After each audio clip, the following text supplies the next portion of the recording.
Okay, test.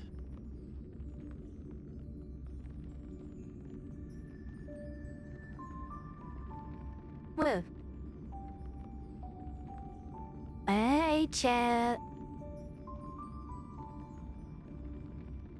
Did you miss me? Been a couple days. What was the last time I streamed? It was Monday early morning / Sunday late night. And then my computer basically caught on fire. I haven't seen this model yet. I just used it for the first time on the previous stream. There are a couple videos with this model out too.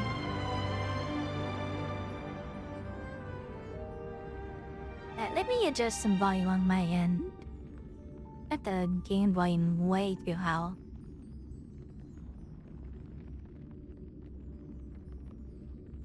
Yeah, of course, as soon as I turned my head away,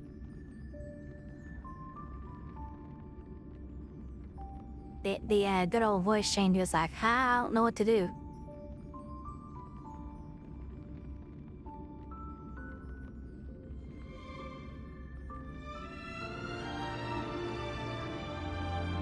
Oh, here's one. Every hologram. And then there's another one. Weather in the white beans.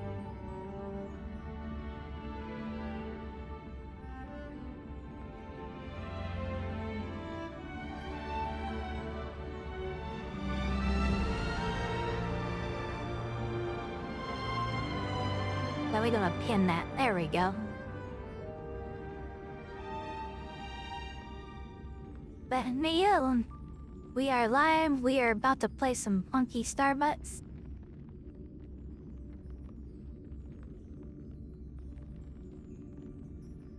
Yeah, both of those were recorded off stream. The hologram one was recorded technically on stream if you count Discord streaming. Now it's probably I have started doing that occasionally, but I only do it in the Senpai channel, which requires one of 4 things. Either a Twitch subscription, a YouTube subscription, well, membership, a Patreon subscription, or a boost on my server. Server boosters get in there too.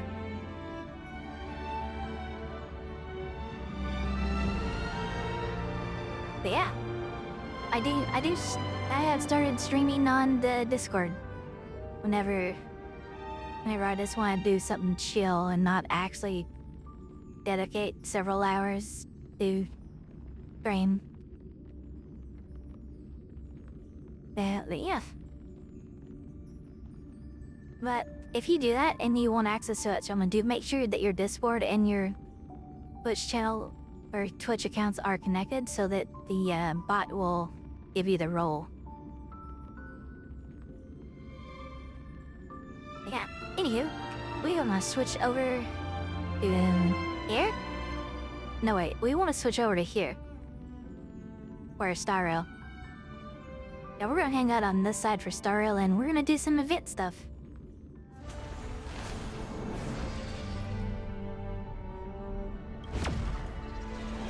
That's cool. I think I'm turning backwards on this side, actually. Let's see. Flip horizontal. There we go. And now flip to the correct direction. Let's hide in the trapper. I'm the duty shorts and Ninja, you are something else. Okay, boys. Can you stop the stuttering?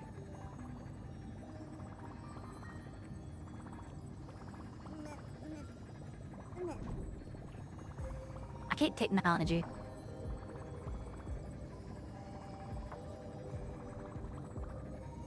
The technology baffles me sometimes.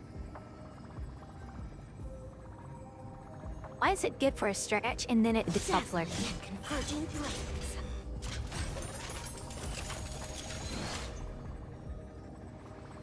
I've been in my mood today. But I did my daily survey this morning, but I don't recall any like free.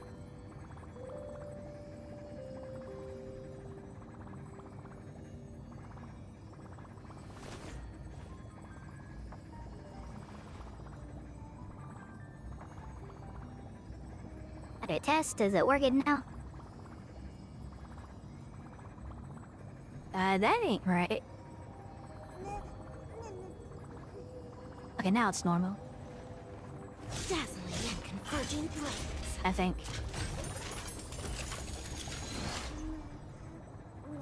Alright, we're just gonna leave it alone for now.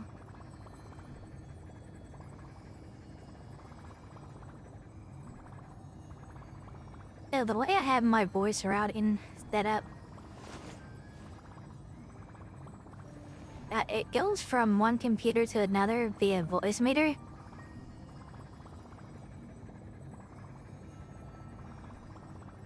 But it stutters sometimes. Dazzling and converging flames. And it's really annoying to deal with. I'm just gonna reset the Ethernet cables real quick. 1 second.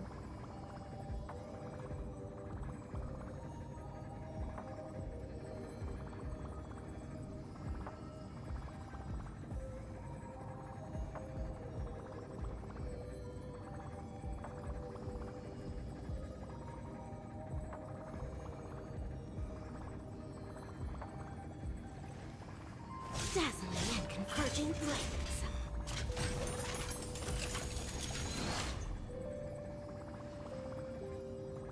Okay. Let's see if we're any better now for a while. Hi, you. Hopefully the voice stops cutting out. Dazzling and converging flames. Bart Rap, I need you to stop doing shit. Why is Fugue dead?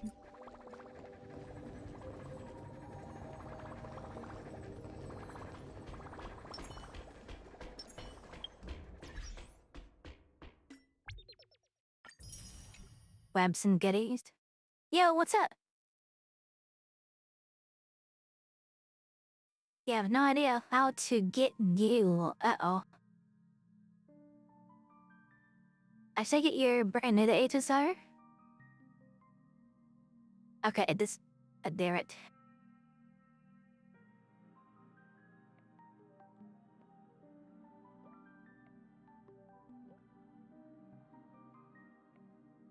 I don't know what the problem is.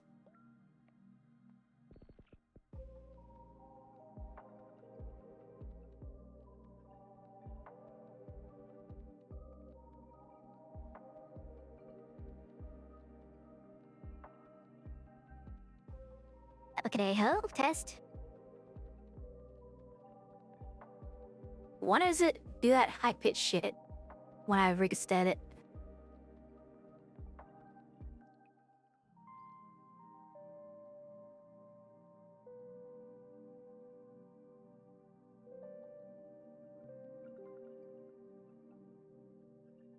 Was it doing better like that? Until it sounds better at least. I spoke to Sin Cat Fatten there.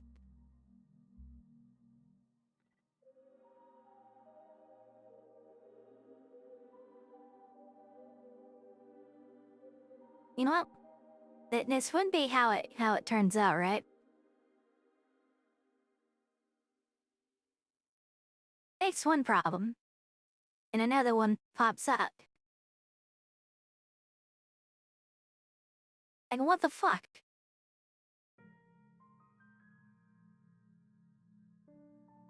Am I not allowed to have any time with low problems? Like, bruh, I wanna play the fucking game, not play audio routing simulator.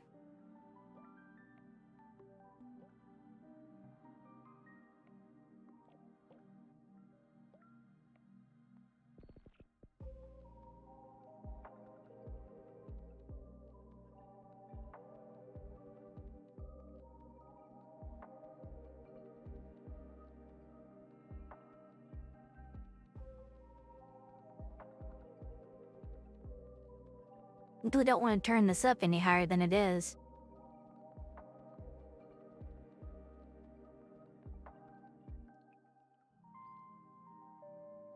So, in all the software that I'm using, okay, that made zero difference.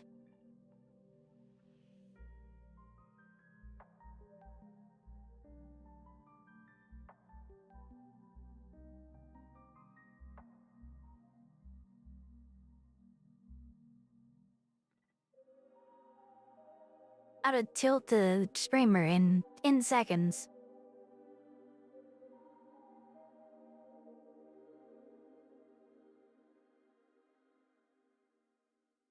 Oh damn. The double it would be to just run the software on my main PC now.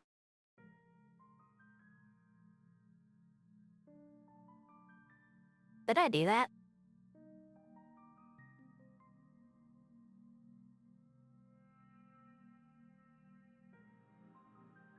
I don't know if it would turn out any better than that, at least.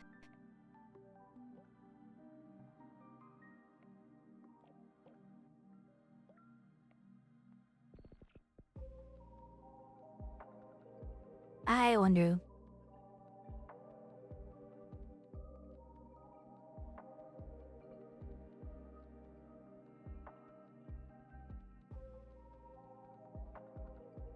And yes, I don't know if I can run it at this infamous gate and how Tartarus.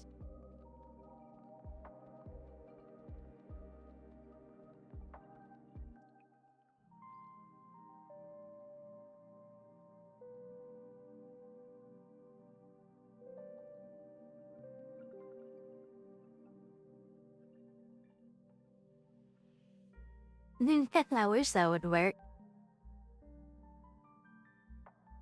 This Bond guy, the fucking PC.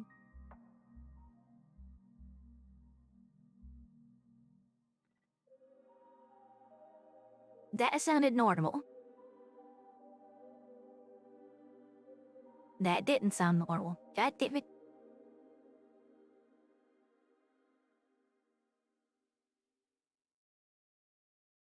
Oh, that. I don't think I can fix it with this PC. So we're gonna have to find a different solution. I just don't get to play the video game yet.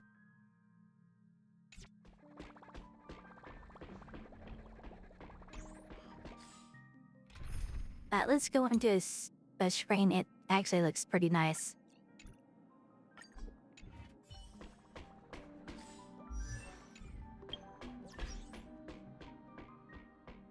Isn't her just fucking beautiful?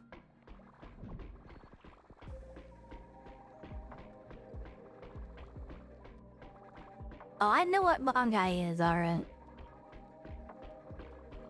I know very well what Bankai is.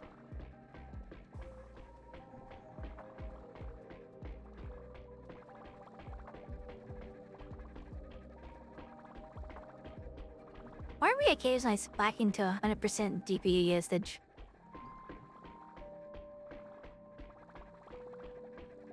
That makes me afraid to try my backup plan.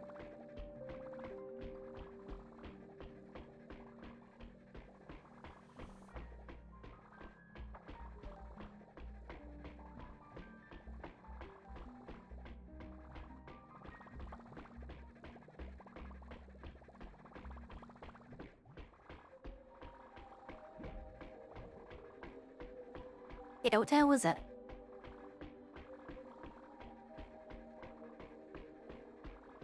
I was too old for you.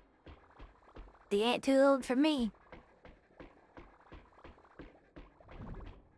I'm a fossil.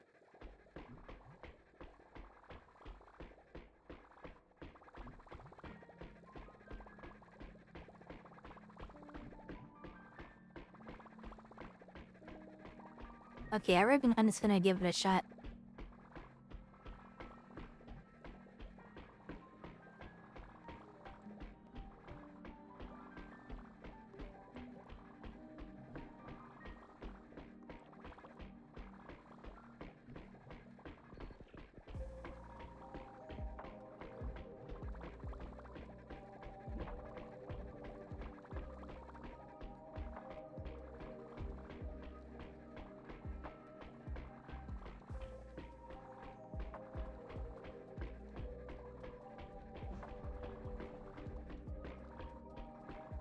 I would really like my goddamn voice thingy to work.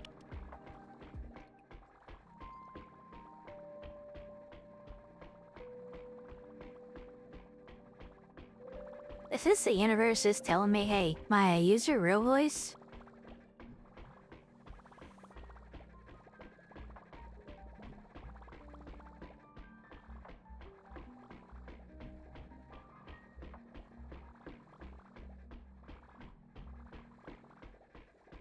I think that's what it's trying to say. I just don't want to fucking do it.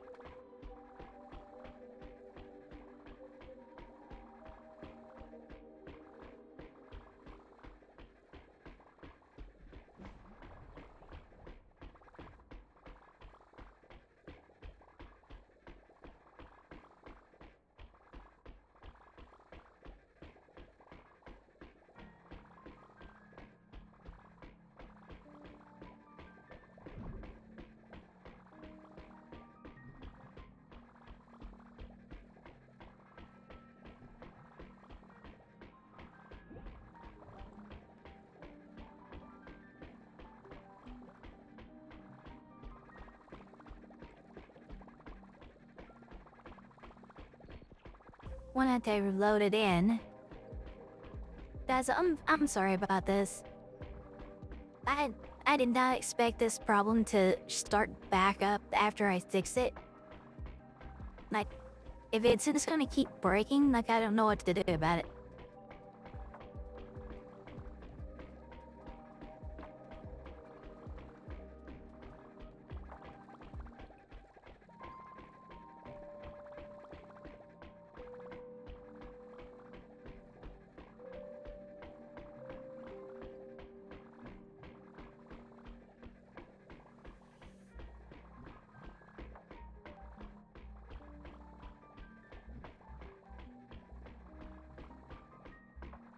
I missed it.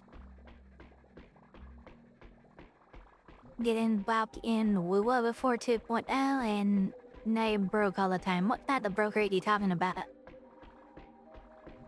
Make sure you spend responsibly. How am I doing? I'm annoyed right now. I'm annoyed that every time I fix a problem, something else becomes a problem. Like, bruh, give me a fucking break here. Like, you can hear the cracking in the voice, right?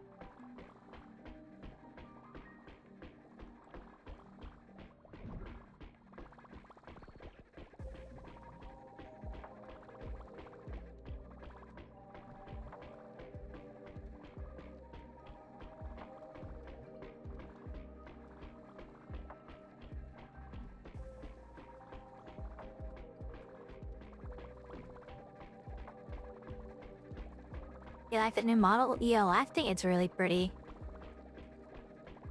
Yeah, let me show you something. I really like this. Let's put on a cloak.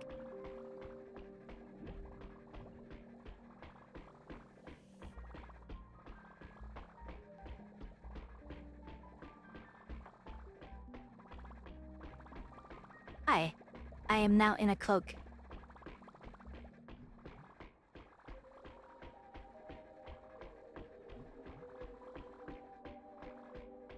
Now, I guess I'll just hang out over here, but then again, I kind of cover her up as I'm hanging out like this.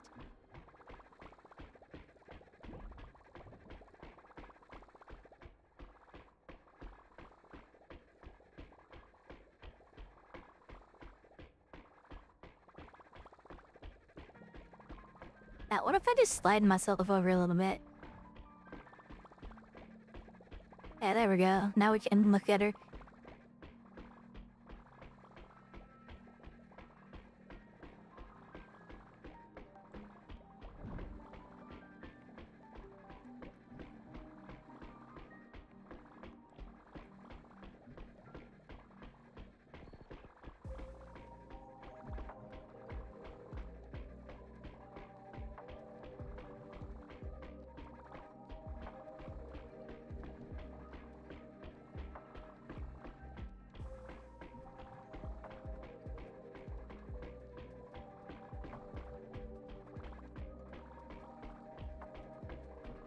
Okay, now I gotta think, how much should I do this?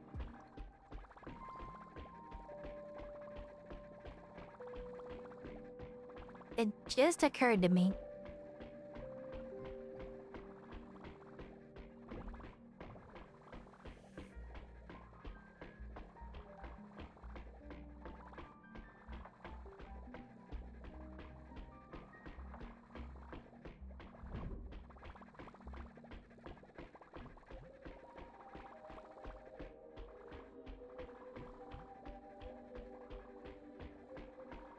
I do have an idea.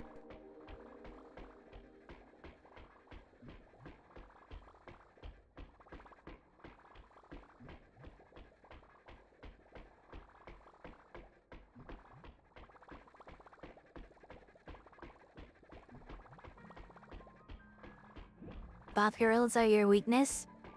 Do I count as golf like this? I really do like it.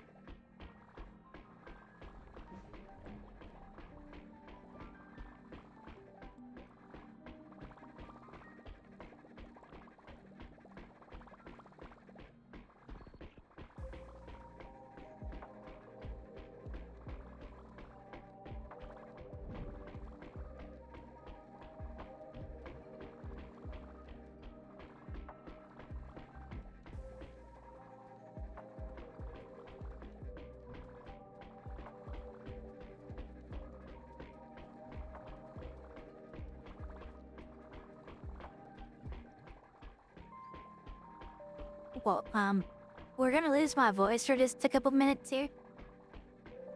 So, I'm gonna do, I'm gonna do a BRB on the stream and run ads so that we can delay the next re-rolls. So guys, I'll be back in just a few minutes. I'm gonna fix this real quick, hopefully fix it. If it doesn't, if I can't fix it, then I'll begrudgingly do something I don't want to do. But, you're back.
Oh, hi. I fixed it as well as it can be fixed. So now I'm running the voice program on my PC that has the game running too.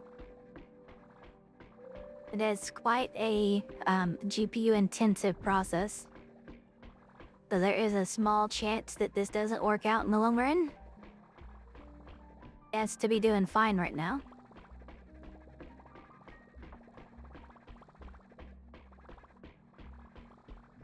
In fact, I don't even see the process. There it is. It's literally using like 5 to 10% of my GPU. That's nothing. Yeah, we're good. I think we're good, chat. A few days ago, before I switched out the cooler on the CPU, this would not have worked. Ain't no sucking way this would have worked. Now, it seems like it's okay.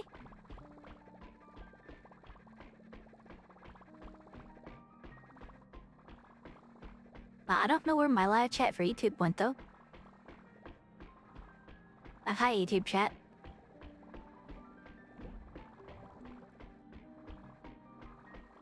So, now that we actually got this working... Like, you guys can understand me just clearly, right? I shouldn't be doubling up. Like, the third PC is completely cut off right now.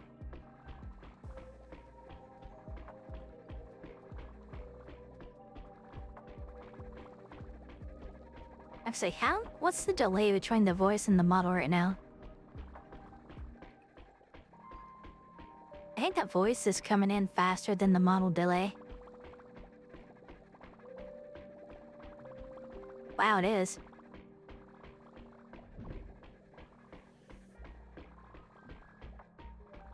I guess we gotta change the delays on everything now. Yeah, that's fucking crazy.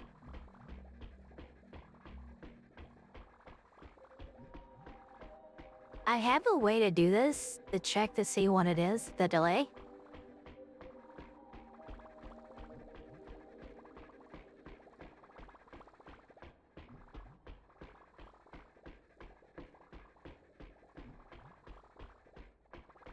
So we dropped that to 1500.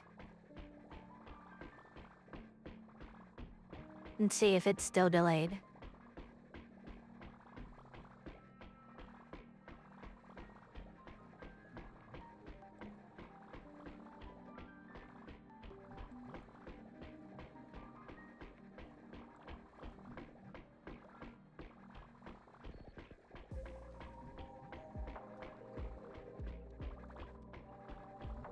Okay, we gotta switch over 1 second.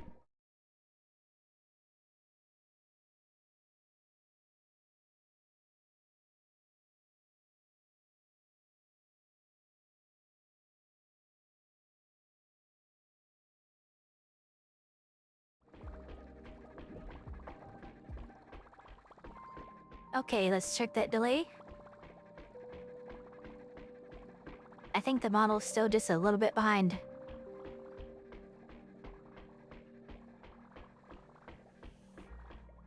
What do you guys think? Is the model behind the voice? I think I still see a little bit of mouth movement when the voice stops. Pretty close.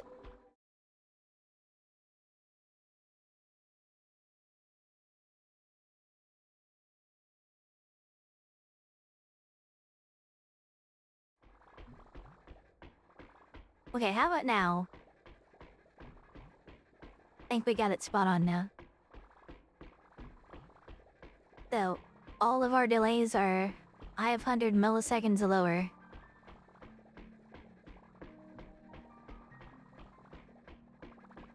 That's gonna take a hot second to fix.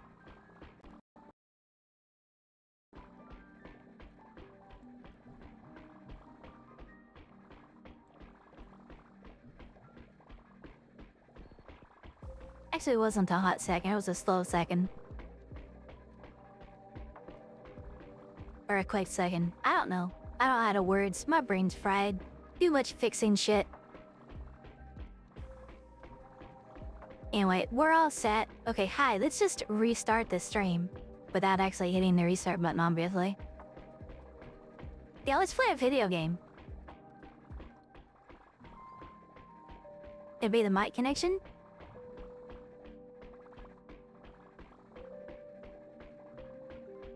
I don't see how that would do anything. You wouldn't hear me at all if that was a problem. Oh, what's this? That's pretty neat, yeah. I'm going for this every day. Like, you could be guaranteed 100, or you could, like, be guaranteed at least 50. Possibly 600. Ain't no fucking way anyone... Few people are going to hit this. Lucky fuckers, whoever that is.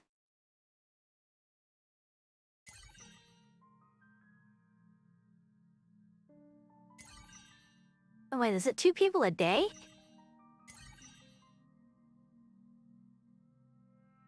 Yo, imagine hitting this twice.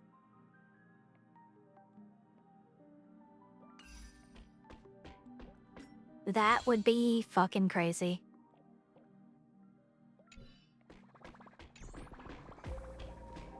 Alright, chat, so... Here's the deal. We have an event. Yo, Paradox, what's up? On your second day, you got 600. They already made as much as you could have selecting the first option. Hey, that's fair. All you gotta do is win it once, and you're good. You have 7 shots to get 600.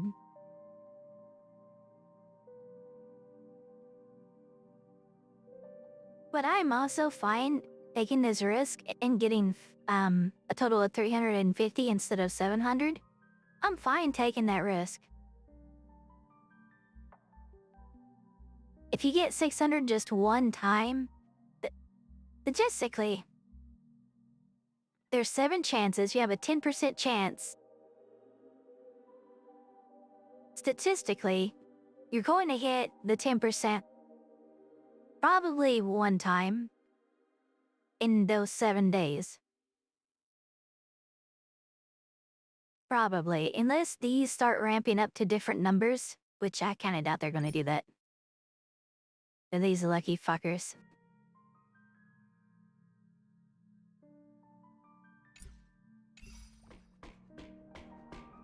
How much left is on the banner?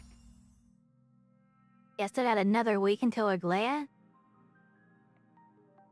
And who's looking forward to Aglaya?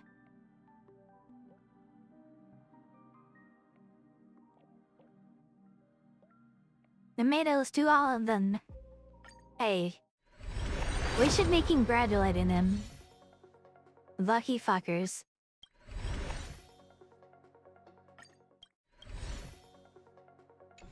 I got a remembrance light coming just then. Hold on, let me take a look at that. Where's inventory?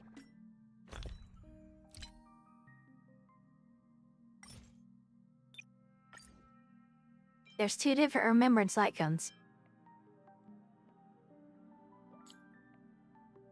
When the memo sprite's turn starts, the wearer and the memo sprite each gain 1 stack of commemoration. Each stack increases damage dealt by 8%, stacking up to 4 times. When memo sprite disappears, remove commemoration from the wearer and memo sprite. What the fuck? 8%? Stacking 4 times is 32%.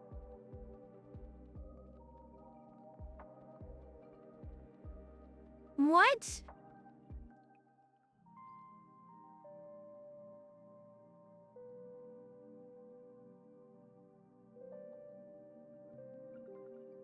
Hold on, this is a blue light cone.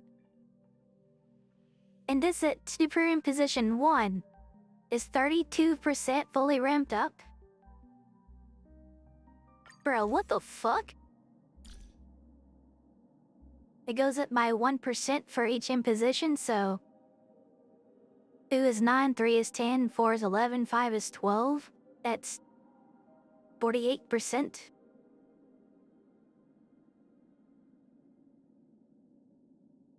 %48 damage. Bro, what the fuck?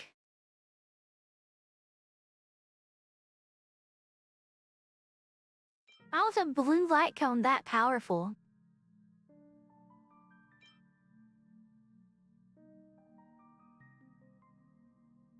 It's 32% at base, fully ramped. And that already is powerful. Hey, what's this one? The wearer summons Memo Chat for the first time, recover 1 skill point and regenerates 12 energy for this unit. I feel like that's aimed at the Remembrance Paralyzer.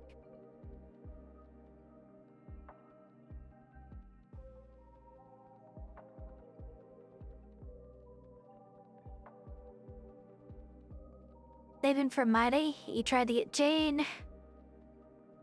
I'm guessing you ran out of pulls or lost a 50-50 or something. Yeah, there's also the pass light cone. Like, I don't want to use my pass allowance on that light cone if I don't have to. But I also don't think I have to. Like, this one's actually pretty good.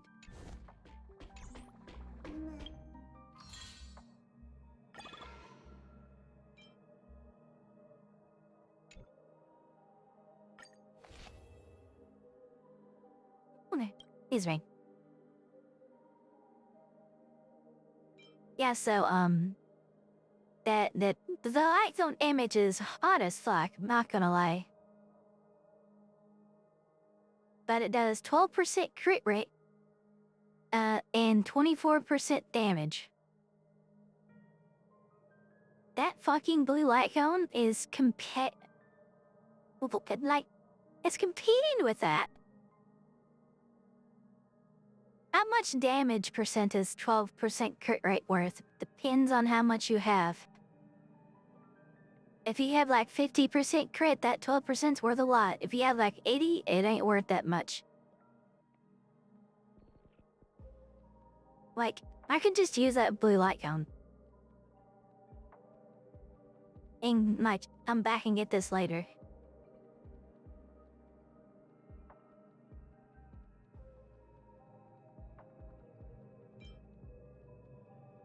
And instead, get another copy of this.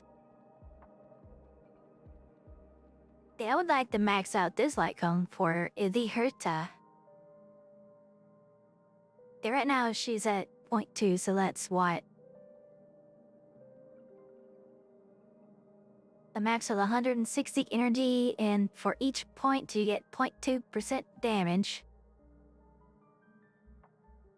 So it's 1/5 of 160. That's 40%.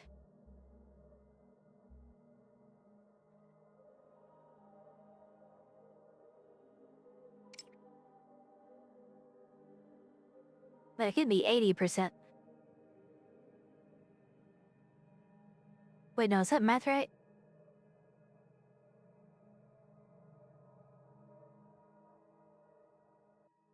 Hold on, I can't think straight right now. Let's just use the old reliable here.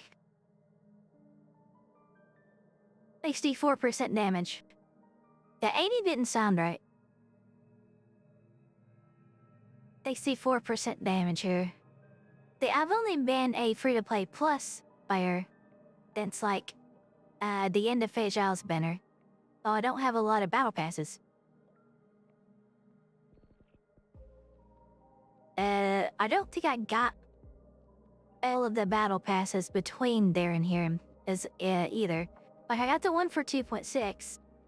I got the one for 2.7. No, wait. Fajal was 2.5. I got the one for 2.5 and 2.6. I think I skipped the one for 2.7. I was gonna buy it, but I was like a day late. It already gone away.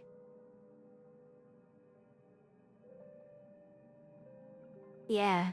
But yeah, I'm thinking that's what I'm gonna do. I think I grabbed this, and I don't worry about this, because that blue light cone is actually really fucking strong. It also depends on, like, how often that memo spread is going to be. Like, does it disappear from the field? I remember playing Aglaia in the story. Like, you get to play her briefly, you get to do a couple battles with her. I don't think her person disappears. As a matter of fact, hold on a second. It is, we're just under a week away, so maybe there is a video we can watch. Does anyone have a Aglaia up yet? Brax, maybe? Where Curl messed up the worst parts at 2.0. Okay, I might watch that later. The story of Merlin. That's the original Dumbledore, I think. Anyway, I'm getting distracted. Pokey?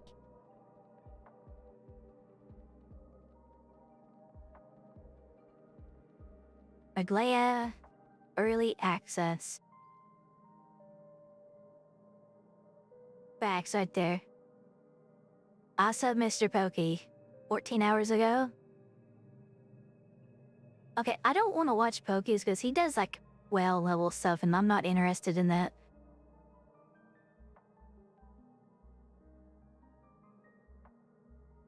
Like, that 30.3 million damage shit, I'm good.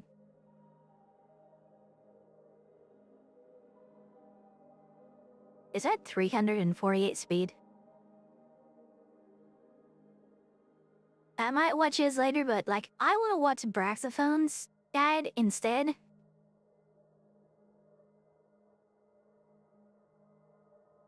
Brax usually covers free-to-play stuff. So yeah, I want to watch those.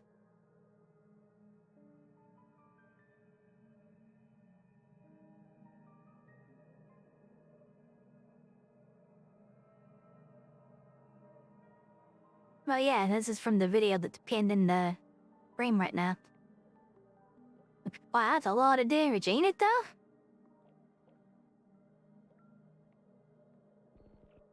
Right, I want to see this.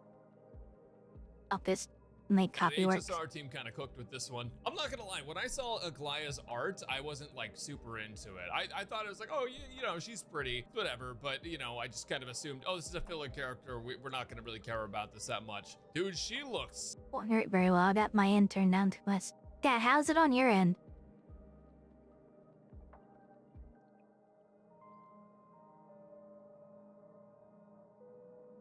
But turn it up so I can hear him clearly.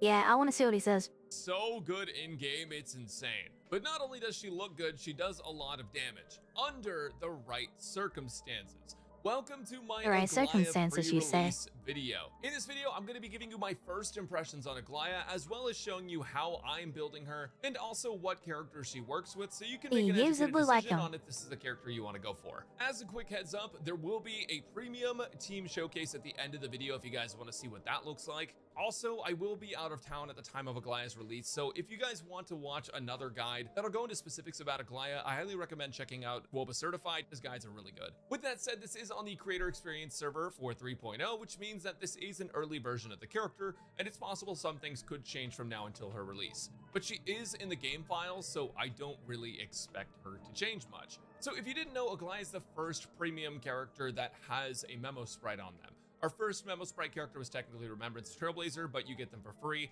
So she is the first 5-star that you actually can like pull on a banner for. That's going to have a memo sprite. And her memo sprite works in an interesting. Hold on a second, I saw that. Look at that light cone. Look at that light cone, hold up. I think that's the one we were just talking about.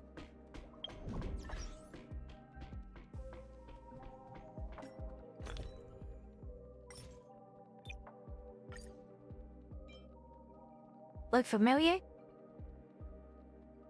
That is the one. That is the one we were just talking about. Yes! He's using the blue one. actually could like pull on a banner for that's going to have a memo sprite. And her memo sprite works in an interesting way where it just stacks up a ridiculous amount of speed and has its own actions that it takes to dish out a fair bit of damage. With that said, Aglaya's actual gameplay and optimization. But what's that? 151 speed, 2k attack, that's it? Are you just not getting a lot of attack on her? You have a lot of crit, so she's a crit damage build. Which makes sense from her foresight.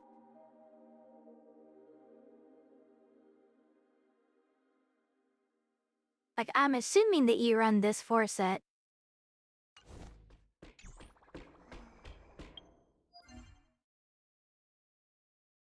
Because of that, I can't navigate to this game. Right here? Yeah.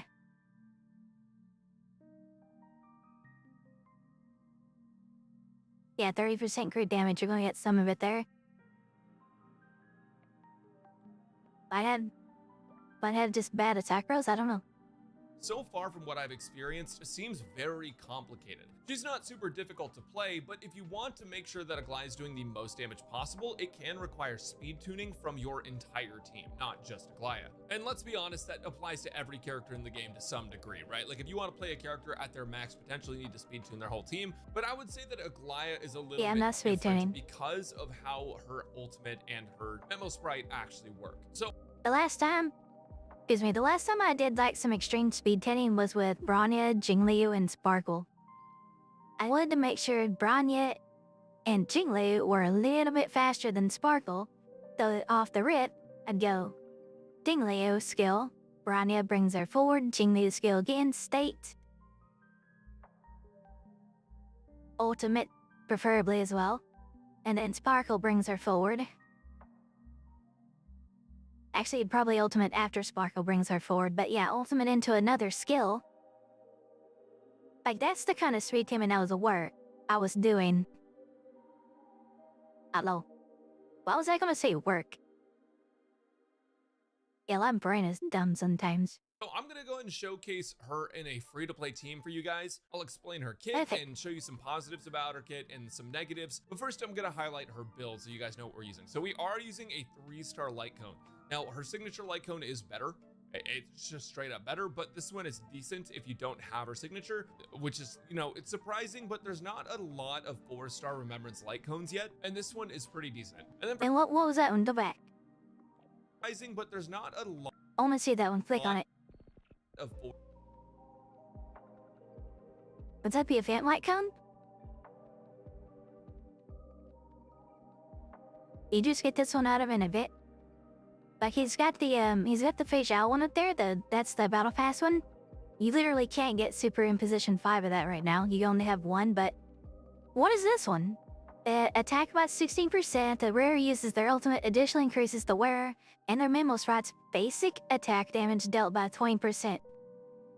That screams Aglaya. But like when we were playing her before in the story, like her main thing was her empowered basic attack, like either her skill or her ultimate. Like your goal was to get her empowered basic. So this has gotta be like tailor-made for Aglaya. And if that's the case, it's probably going to come in advance. Let's keep watching. I hope he uses this at some point. 4-star remembrance light cones yet, and this one is pretty decent. And then for traces, we have everything maxed out. We have no Eidolons activated. We do have 6 Eidolons, but none of them are actually on. And as for relics, we're running Hero of Triumph. Wait.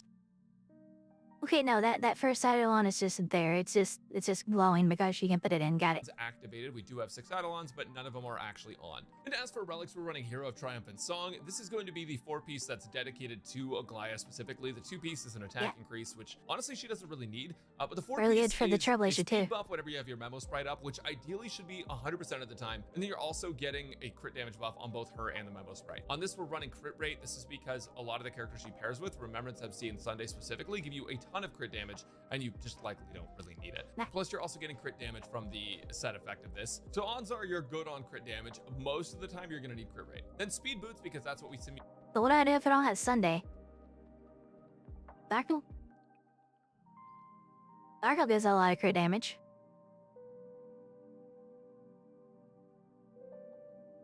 Am I actually gonna get used out of Sparkle? Simulated for more damage, and then a lightning damage orb on the Banana Amusement Park, which is a crit damage buff for her again, so you know, more and more crit damage. And then lastly, an energy regen rope. Now, really a now? lot of people are going to take issue with this, especially if you simulated the damage, right? If you simulate the damage and you have no energy issues, attack is better. It's like 10% better. It makes way more sense. However, if you have any energy issues at all, which is likely to happen in a completely free-to-play team, the energy regen rope could be the difference between you actually taking an entire cycle less or not. I'm going to showcase the energy regen rope. Just know that in her best teams, it's simulated that attack rope. Real talk here for a second, guys. Let me show you something.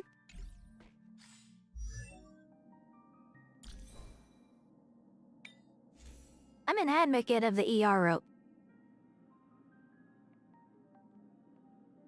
Depends on the character, but I'm an advocate of the ER rope. If he's saying that it's good on her, that's probably what I'm going to run.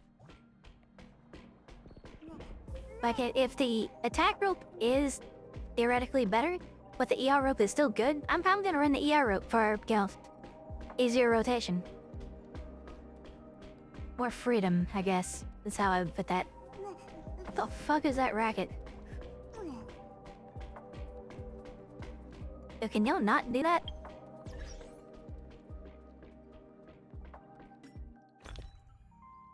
There we go. Get one of the rabbit. Is going to be better, and in a free-to-play setup you might opt for energy regen. It's just completely based on the content and your situation, and I'll highlight this when we get into the actual fight. So with that said, let's get into Memory of Chaos and I'll explain what she does. What are you doing? The Akaran and Jiao Cho, I'm assuming E2 Akaran, but she only have one extra Nihility. Sparkle, Ayo, good tech. Al Sparkle, Ling Sha don't have her. Using a lot of free-to-play power here.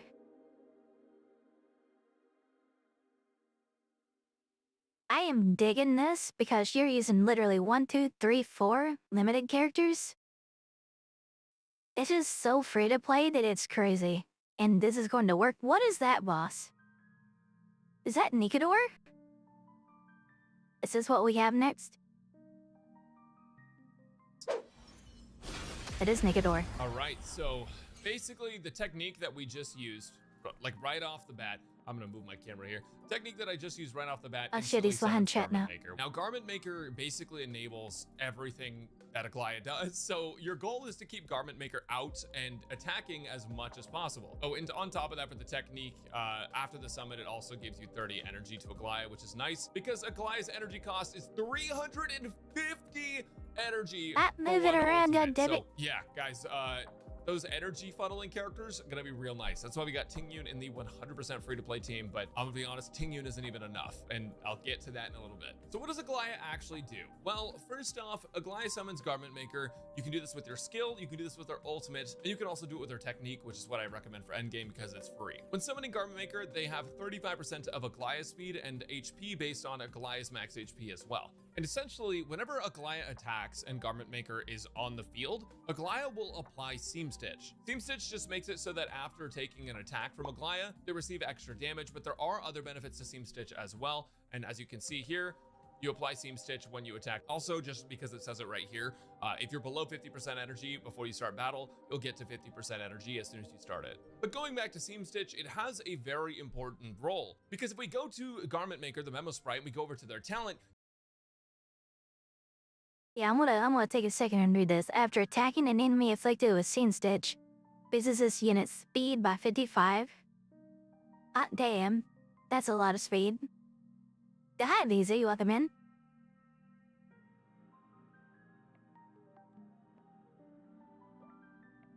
Where was I? Stacking up to 6 times. Holy shit.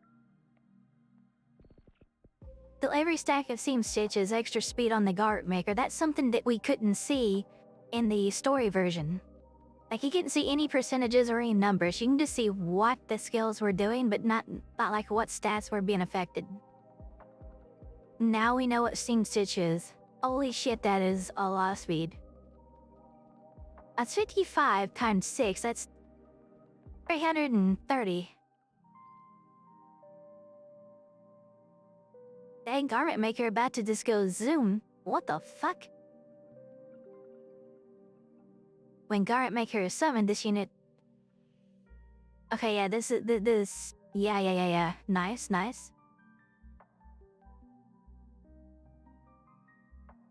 Like, read that. Garment maker disappears, regenerates something. Them energy for Aglaya, I think? They are probably planning to never have garment maker disappear. I guess if it does, this will help you get her ult and get it back out there faster, so yeah. You can see that after they attack an enemy that has Seam Stitch, it increases Garment Maker's speed by 55 at level 6 talent, which is the highest you can get without Eidolons. And now that 55 can stack up to 6 times, which if you don't know, that's effectively 330 speed. So that plus whatever they have from Aglaya's speed is crazy. That means they're going to be attacking very often, right? Also, if Garment Maker disappears, you get 20 energy for Aglaya, but the goal is to not allow that to happen. Ideally, we don't want Garment Maker to disappear. And lastly, just because, again... Yeah, so that basically is just a consolation.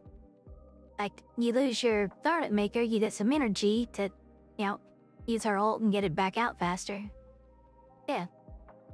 Makes sense to me. It's here on the talent. If Garment Maker does happen to disappear, you can actually retain one of the stacks of the speed boost, so that way you can get started a little bit faster when you resummon them. But okay, that's our goal, nice. As I've said in this video, is to show you how not to do that, because you don't want to resummon it because of this mechanic that comes from Aglaya's ultimate. First off, if Garment Maker isn't there, it'll summon them, and if they're already on the field, it'll restore their HP. But the most important part is Supreme Stance, because when you're in Supreme Stance state, which happens after... Yeah, you action advance Aglaya with that, right?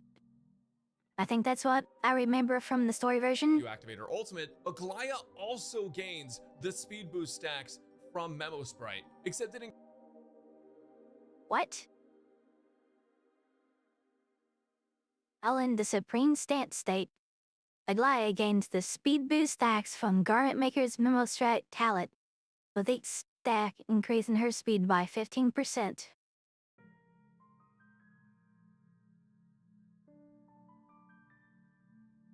With 90% total. So she has 150 speed. That 90% probably applies to her base speed, so it's probably more like 100. That's gonna be like around 100 extra speed, yeah? That's crazy.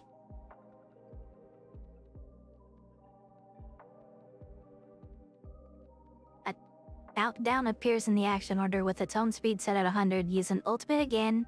When the countdown is on the action order, go reset the countdown.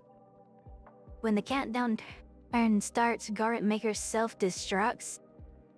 Oh my. So you want to get a bunch of ults off on her. The ER rope makes so much more sense now. I think you're probably also... I understand why he was running Ting Yun in the team as well. Holy shit! Build your Ting Yuns if you're pulling her. But hey, you. I mean, if I use my Ting Yun, I'm just gonna borrow gear from one of my other supports, not gonna lie, but... I mean...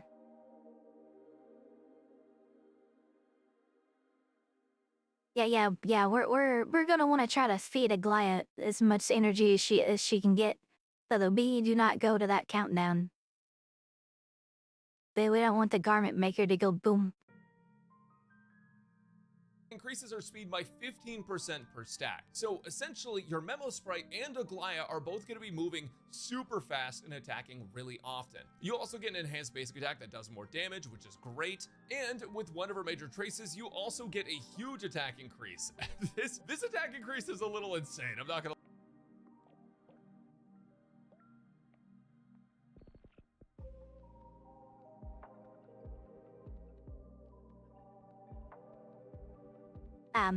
What?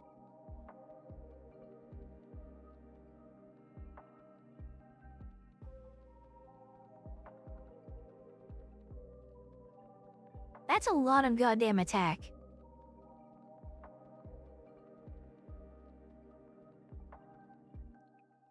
Like, say this only works off of her base speed, okay? 720% of her base speed, her base speed is gonna be like 105 or something. This is ran down to 100, so math is easy. That's 720 speed. And then your garment maker's at minimum 330 speed. Flat speed, by the way. And it's gonna take 35% of the homegirl speed as well. That's gonna be more like 350 speed on the garment maker, so 360% of 350.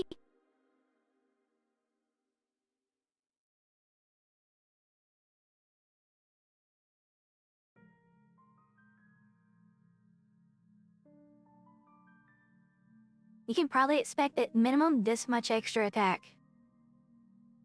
If my math is correct. That is insane. Lie. So increases Aglaia and Garment Maker's attack by an amount equal to 720% of Aglaia's speed plus 360% of Garment Maker's speed. So that attack increase is nuts, and I'll show you when we get it here in a second. Now, something to note is that this doesn't actually have a turn limit. What it is a countdown on the action bar, much like Firefly's countdown to exit her enhanced state. It has its own speed set at 100, and if you use her ultimate again before it comes up, it resets. But here's the biggest problem with Aglaia, and I need you to understand this is probably the hardest part of playing Aglaia. When the countdown ends, if you don't use another ultimate to reset the countdown, Garment Maker disappears. And when Garment Maker disappears, Aglaia's enhanced state ends, and when Aglaia's enhanced state ends and Garment Maker disappears, you're not only losing all of that attack buff, but you're also losing all of the speed buff. And to stack it up again, you have to attack with Garment Maker. So basically, if this summon disappears, you reset your speed stacks down to, well, you get the extra one that you retain, but... Okay, well, let me translate. If this summon disappears, you restart your run, because you're fucked. You have to keep restacking the speed, which then restacks the attack bonus, and you basically have to ramp up your character again. So the goal is to never have to re-up the character's buffs. So with that said, I think I'll just show you how she plays. We're not going to use her skill at all. She's an SP positive character technically. Which well, I'm gonna read that. Let me read all that. I think I'll just show you how she plays. Okay, the skill restores HP if Garment Maker is absent, summon it. And then Garment Maker in this unit immediately takes action. Yeah. So you use her skill and get an extra action. So you're... Are you ever gonna, like, need to do that, though, other than to heal the Garment Maker?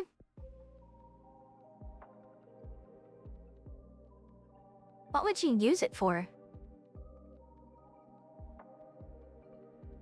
But instead of...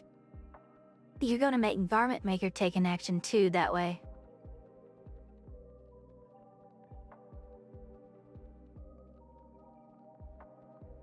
Right now, Garment Maker in this unit takes action if you summon it that way. Okay, I think I understand it now.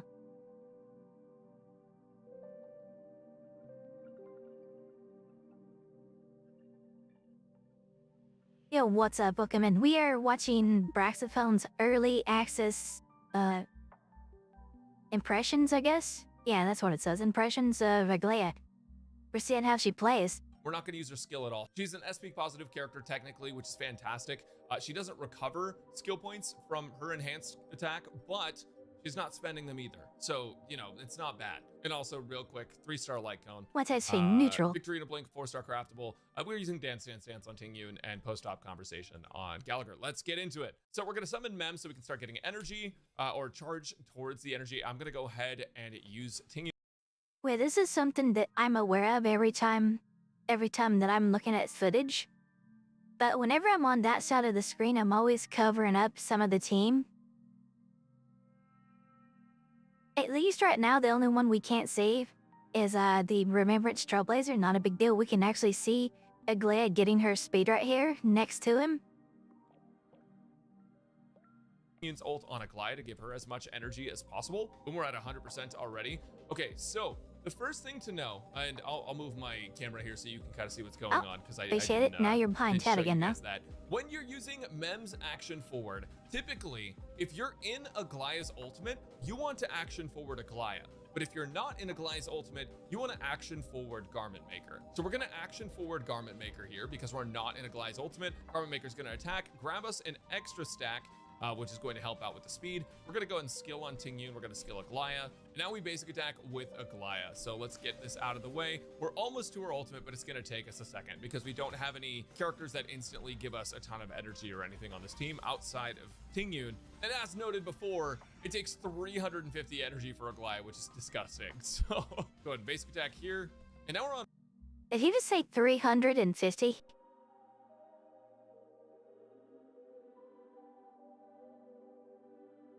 $350 energy?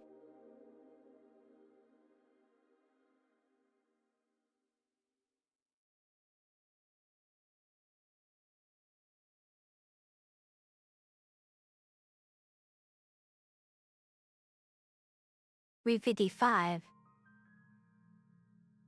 That's insane. Holy shit. On Remembrance MC. So typically in this team, you can actually just spam skill on Remembrance MC, which gives you more mem charge. So we're going to do that, even though we don't need a ton of energy. We're at 4 skill points. We're chilling. So we're going to do that, and then we're going to ult immediately just to get that charge up. And then Aglaya's close to ulting. Now, Aglaya's ult does give her an action forward. So we want to make sure that we use her turn first, just so that way we get the extra turn and the extra stacks. So what I'm going to go ahead and do is, since we don't actually have to worry about skill points that much, I'm just going to keep scaling on Tingyun to try and fill up her energy. Boom, Aglaya. We're going to go ahead and attack with her, and then we're going to instantly ult. Oh, Tingyun's hurting. And now we're going to go ahead and use our enhanced basic attack, which is going to do a lot more damage. So boom, 159k. That's pretty good. It's not insane. Yeah. It's not like busted, but it's pretty good. Hey, so I'm recording this post video. I noticed that I kept calling our basic attack an enhanced basic attack, which is technically true. But if you want to get even more technical, it's a joint attack, which is a term that I think we will be using in the future to try to describe multiple characters attacking basically together. This could be a new archetype in the future. I don't know. But when I say enhanced basic attack, I do mean joint attack as well. Just wanted to be clear. We're going to go ahead and skill on... Yeah, her and her Memo Stride attacks together. 3 plus 40 energy, and we have to skill on Gallagher to cleanse Tingyun here, because what the hell was that? Now we can ult with Tingyun and give that to Aglaya. So I told you guys that I would show you her attack stats after she gets to 6 stacks, which we're finally at. You guys just need to see these stacks, actually, because this is crazy. So we go in here. As you can see, our Aglaya has 5,835 attack. Yeah, that's insane. Garment Maker sitting at a comfy 5.2k, and as you can see, 383 speed. These characters get so many buffs, it is crazy. But and they got high crit rate, crit downs too. You can't just instantly start them off and they're like fine. So we're gonna go ahead and basic attack this guy. Boom, 300k, pretty good, pretty good. And we almost have another ult for Aglaya, which is fantastic. We did get Mem's action forward up, so now what we want to do is we actually want to use it on Aglaya rather than Garment Maker, because we're in Aglaya's ultimate state, and ideally we'll just have that the entire time. Boom, Aglaya comes up, and since we're at max stacks, we are going to lose out on a little bit of damage here, but I would rather just apply Seam Stitch to this guy. So we're going to do that. Boom, Seam Stitch applied, because the guy in the middle is already almost dead. I'm going to just ult on Gallagher because we're wasting energy here, and we can heal up a couple people, which is going to be nice. And then we want to skill on Aglaya with Tingyun. The thing is, Tingyun will run out of buff pretty quick because of how often Aglaya is actually going to move. Yeah, she's going to eat those buffs alive. Super skill point heavy, it just doesn't really matter. So we'll do that. We don't have to skill on anyone coming up, so we'll skill on Remembrance Trailblazer. And we have her ultimate once again. Now, here's the important thing. If we did not have her ultimate, we would run out here and it would be over. This is one of those things where you either have to get lucky with the enemies hitting you, or you have to run an energy regen rope, or in some instances, you have to actually do both. Because as you can see, we have an energy regen rope on right now. I'm definitely running the ER rope, 100%. Damage per hit, but now we have our ultimate back right before her action comes up, which is super important. Now we're going to go ahead and do this, let Garment Maker attack, which is going to be chill, and then we're going to go ahead and ult again, action forward. Boom. Huge. Yeah. You also don't have to let Garment Maker attack there. I think I did it because I'm used to playing with Sunday, but that's fine. And I want to save our action forward for the next cycle here. So hopefully we can just clear this guy out really fast. It only did 12k that time, which isn't great. Not the best, but this should kill him. All right, so now that we're in a new cycle, this thing is back down here, whereas Aglaya is way up here, right? So we're getting to attack with Aglaya a lot more. Yeah, we don't want again, the we have this chance we don't want the Garma energy kill back boom before it's too late. However, there is a chance that we don't get enough energy in time because look how much energy we need. We are at 89 out of 350 energy. So we're gonna need a miracle to be able to keep this up. So I'm gonna go ahead and basic attack with Aglaya, and then we should get an instant action forward from Mem, which is gonna be super nice. Action forward on Aglaya, boom. And then Aglaya's gonna basic attack one more time. Give us some more energy. And dude, that damage is actually pretty nuts.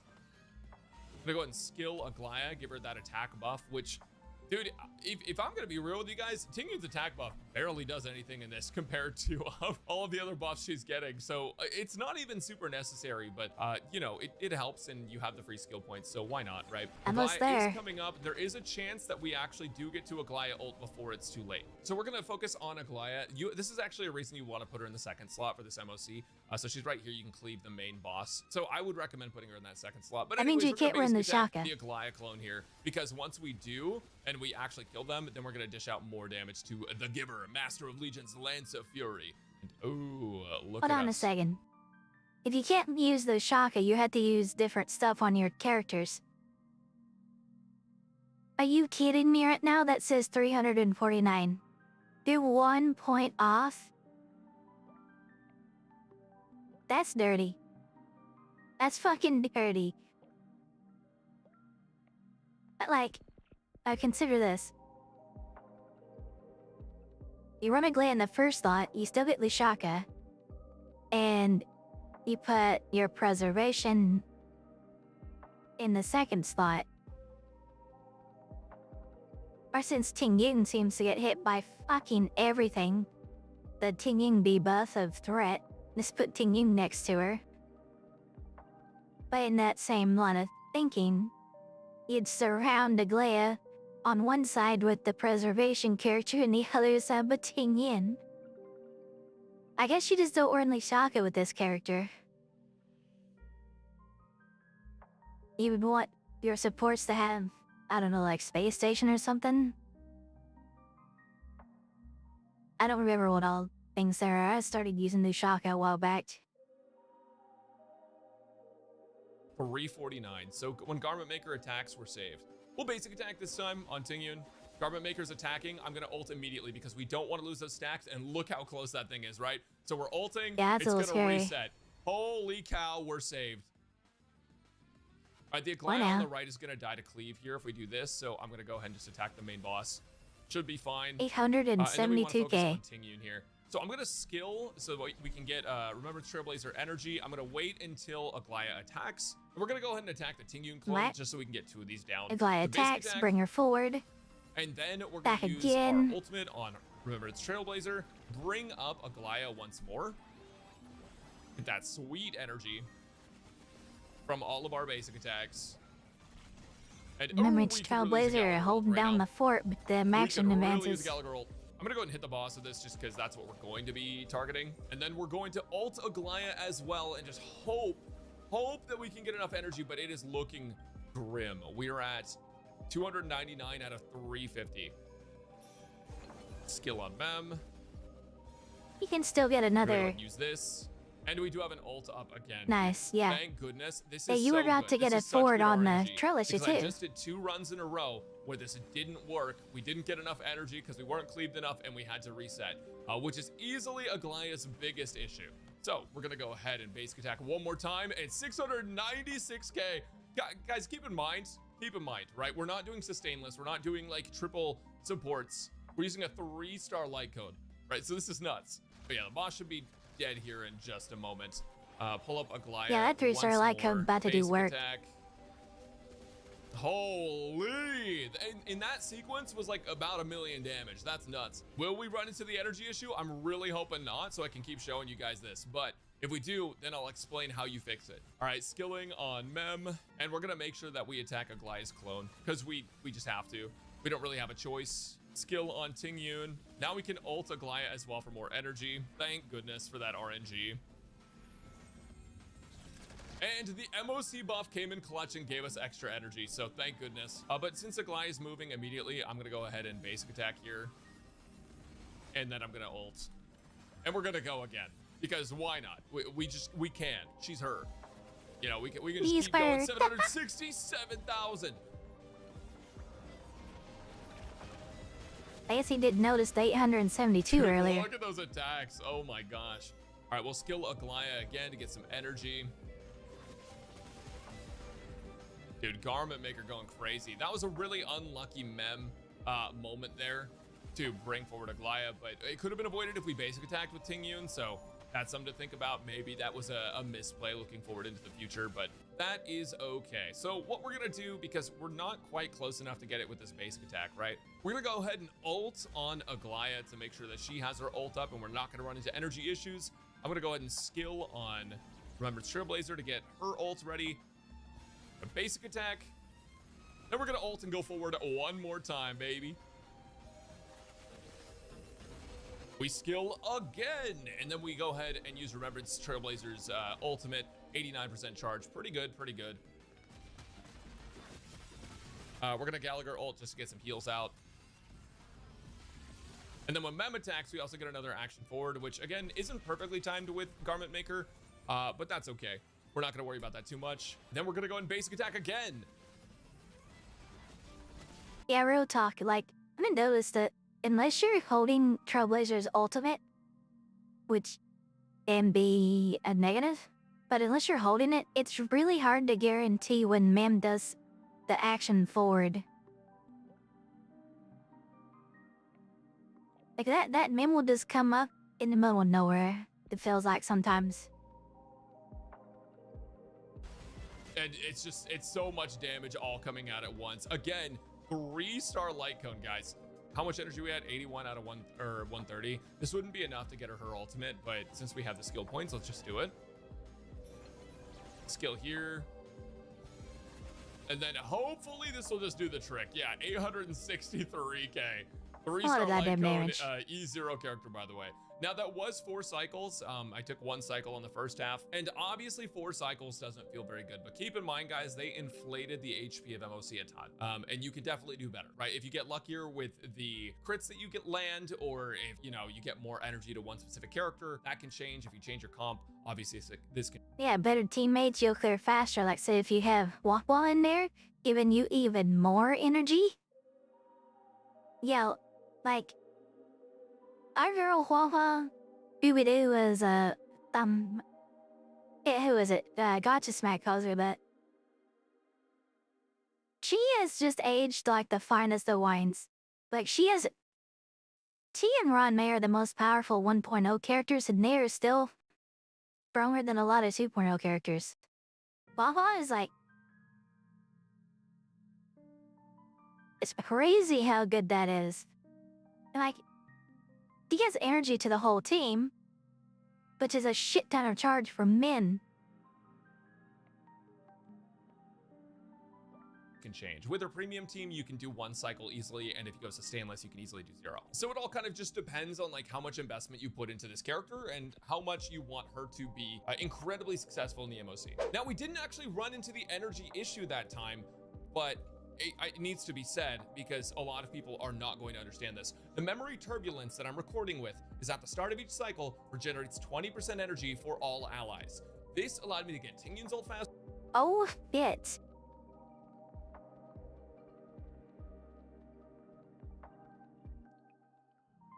That is so powerful for her. Without that, you're gonna have energy regeneration issues.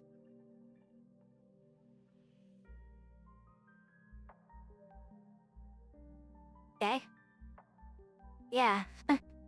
That's gonna be a little rough.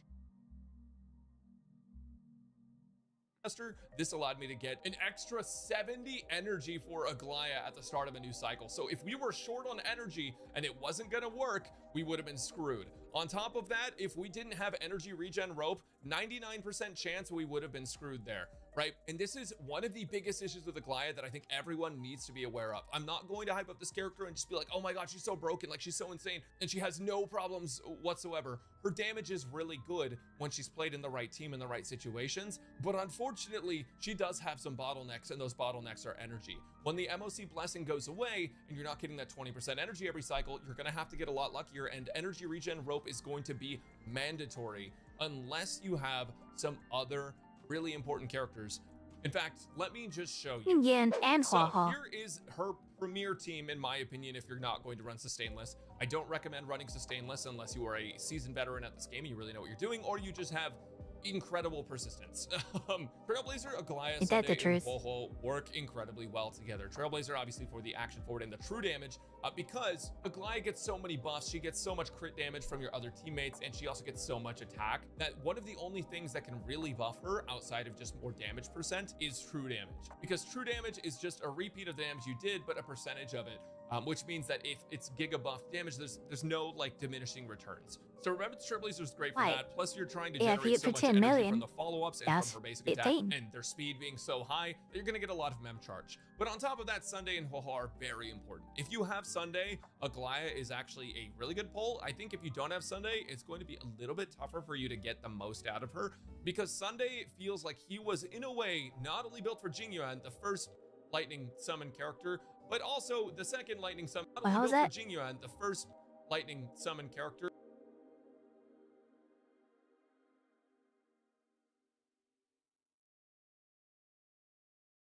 Then fine.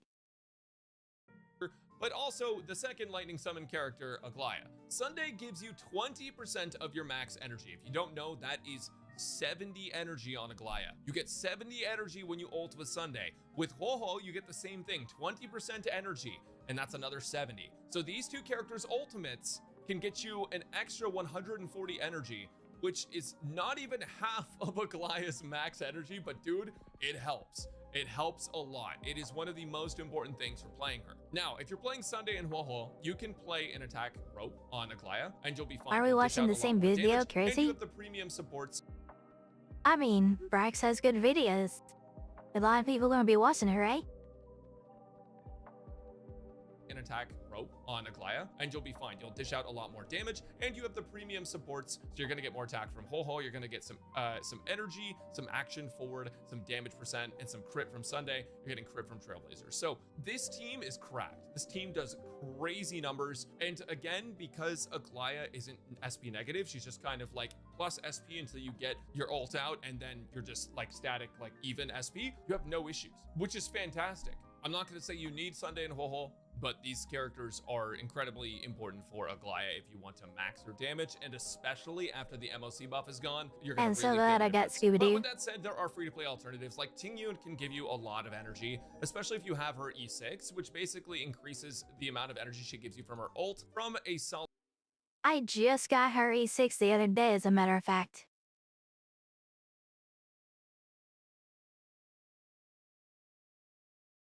Looky there, 4-star support. Solid 50 up to 60 energy, right? So it's not as much as Sunday ult or as Ho-Ho ult, but it's still some extra energy, which is nice. What we're kind of really waiting on is more 4-star characters that give energy, but I can understand why they locked that behind 5 stars, because clearly it's broken, right? If there was a bunch of characters that could just give a ton of energy, teams would not play the same anymore. They would play entirely different. But yeah, she really needs it. Gallagher's just a good budget healer if you need a 4-star one, because maybe you're a 5 stars are occupied or something. This is definitely one of the strongest Aglaia teams, and this is one of the better free-to-play teams if you don't have access to Sunday or Ho-Ho. And once again, I wouldn't run attack rope on her if you're playing her with this team. I would definitely consider it if you're running this team. But even then, you could still run into energy issues if you're just not taking any attacks or anything. So energy rope is safer. Attack rope is viable if you have a bunch of energy sources, because otherwise her ult is going to end and you're going to lose Garment Maker and you're going to lose all of the buffs, and it's going to take you many turns to get them back. So these are your energy gain supports. And then also Quid Pro Quo is a great light cone to have on your sustainer. If you have the option, it can be very valuable. It can be very valuable. Obviously, it is random, but you know, it's free energy, so it's not really bad by any means. I wouldn't recommend Bilo. I'm just, you know, saying Quid Pro Quo. If you guys didn't get that, this is gonna get taken out of context on Twitter somewhere. They're gonna be like, Braxton, I lose the best partner for Aglaya, and then I'm gonna get like canceled by HSR Theory Crafters or something. And then also your action forward characters are just very good. Sunday, Robin, and Sparkle are all great, and then Remembrance MC just feels like she was meant to, or he or she, depending I'll keep on our Twitter, by the way. was meant to play with Aglaya. So very solid pick and free to play friendly. Sparkle can work, Sunday can work, Robin can work, Bronya can work, but just like Sunday's just objectively better there. And the attack buffs that Bronya gives aren't like super impactful for her specifically. So it's just something to think about, but you know, you have the budget option. I just wouldn't run Bronya over any of these characters. Now you can run preservation units, it's fine, but I will say there are dangers for every single one. Japar just has the issue of he usually can't get his ultimate up in time to shield everyone permanently, but that's just a Japar issue. That's not really an issue with Aglaya. Bushwan though, she can take damage for memo sprites. So if an enemy's just like wailing on your team, Bushwan can just get deleted like really fast. She's fine and it works, but it's something to be aware of if you get unlucky. And then Aventurine is also okay, but one thing to think about is that when you have preservation characters out, that does give them more taunt value. You can place them next to Aglaya to try and get her more energy, but there also aren't going to be single. Yeah, I was just talking about that earlier. Like surrounding Aglaya with Ting unit of preservation character. Target attacks that are probably going to hit the preservations and take away from Aglaya's energy, and God, she needs it so bad. She needs the energy so dang bad. So I prefer to run healers, but you know, to each their own. So it's been established. I mean, that I'm probably gonna run Aglaya's WuWa. biggest issue is her energy, right? Like by far, it's not even close. The amount of energy that she needs is absurd. Well, they did try to fix that by making it so her Eidolons and Light Cone are very enticing. Now, her Light Cone isn't really an energy fix by any means. It just increases her base speed by 12. Keep in mind, this is her base speed. This is different from increases speed. All right, let me show you increases speed. Launch's Light Cone gives everyone a speed buff, right? Yeah, hold on a second. If that says base speed, click on it again for let me. me show you increases base Yeah, base speed. That gets affected by speed percent. So if she's increasing her speed by 90%, that 12 is going to be part of that 90%. So you're getting another like 11 speed if you have that. They're in full stacked buffs, so that's a lot of speed. This is different from increases speed. All right, let me show you increases speed. Launch's Light Cone gives everyone a speed buff, right? That's gain 12 speed. Gaining base speed means it's added to her default sort of speed stat, which means that anything that gives her a percentage increase in speed would scale off of the new base speed, which means her speed buffs scale even harder. And also the Garment Maker is going to be a little faster too. Just that speed can help you get a couple more attacks and more energy. It also means that, you know, your speed tuning might change, but it increases your basic attack damage dealt, and it also gives you crit damage bonuses, which is like, you know, that's pretty good. The Eidolons are what, in my opinion, are kind of disgusting though. Enemies afflicted by Seam Stitch take 15% increased damage. That is on her basic attack. That is not damage bonus. Guarantee people are going to say that you need her E1 to make her function. I can hear it now. People are going to argue so hard about this because that's 20 energy. People are going to say you have to have this to make her work.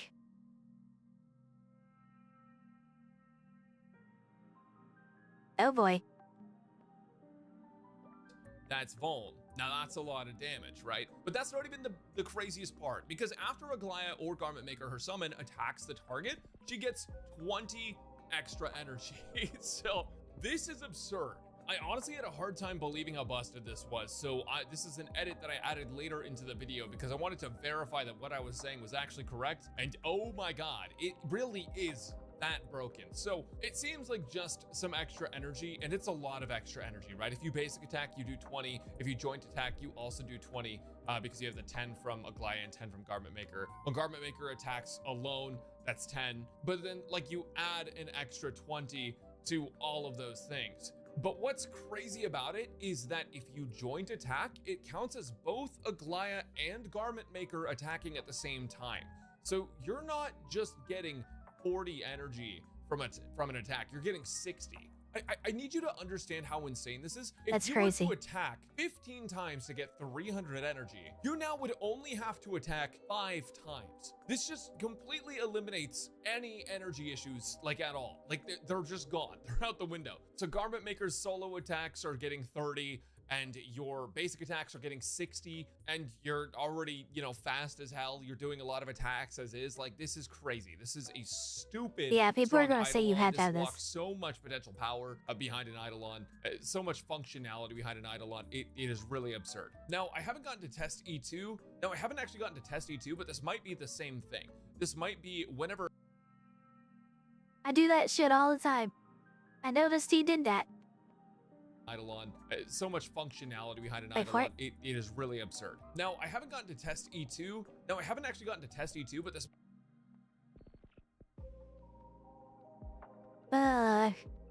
He did a retake and left in the original.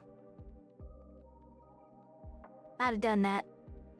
I'm dead, Matt. I get it. I've done that. This might be the same thing. This might be whenever a Goliath or Garment Maker attacks. Jesus, I can speak, I swear. You ignore 14% of enemy defense. It can stack up to 3 times per attack done by a Goliath or Garment Maker, and it resets when another ally takes action. If this stacks the same way that E1 does, then you're ignoring 28% of their defense because a joined attack with a Goliath using her basic attack would immediately get you 2 stacks. But again, I haven't actually gotten to test that one specifically, so I'll pin a comment 42 when I total. figure it out. E3 is a skill and basic attack level up, as well as Memo Sprite talent. And then E4 is basically a bonus to the amount of speed stacks you can get. So now the max has been increased from 6 stacks to 7. This also affects your attack buff that you're getting, which is kind of crazy. And I'm also assuming that if you have E4, you probably have her Lycum, which increases her base speed. So that's pretty nuts. It also makes it so that when a Goliath uses an attack, Garment Maker can get the speed boost effect from the talent. It doesn't have to just be Garment Maker. But honestly, that part you probably won't feel as much because the joint attack also does the same thing. So E5 is an ult and talent level up, as well as Memo Sprite skill. And then E6 is a res pen for lightning damage. Hold on a second. There's a lot of numbers here. I gotta take a second. When Aglaia is in supreme stance, increase her and Garment Maker's lightning res pen by 20%. Okay, holy shit. She's got makes target take more damage. She's got defense pin, and she's got res pin, all in her Eidolons. Holy pay to win. And that's just the first half. When a Goliath or Garment Maker's speed is greater than 160, 240, 320, the damage dealt by a joint attack increases by a lot. Yeah, your Garment Maker's gonna be over 320 if it's at full stacks just by default.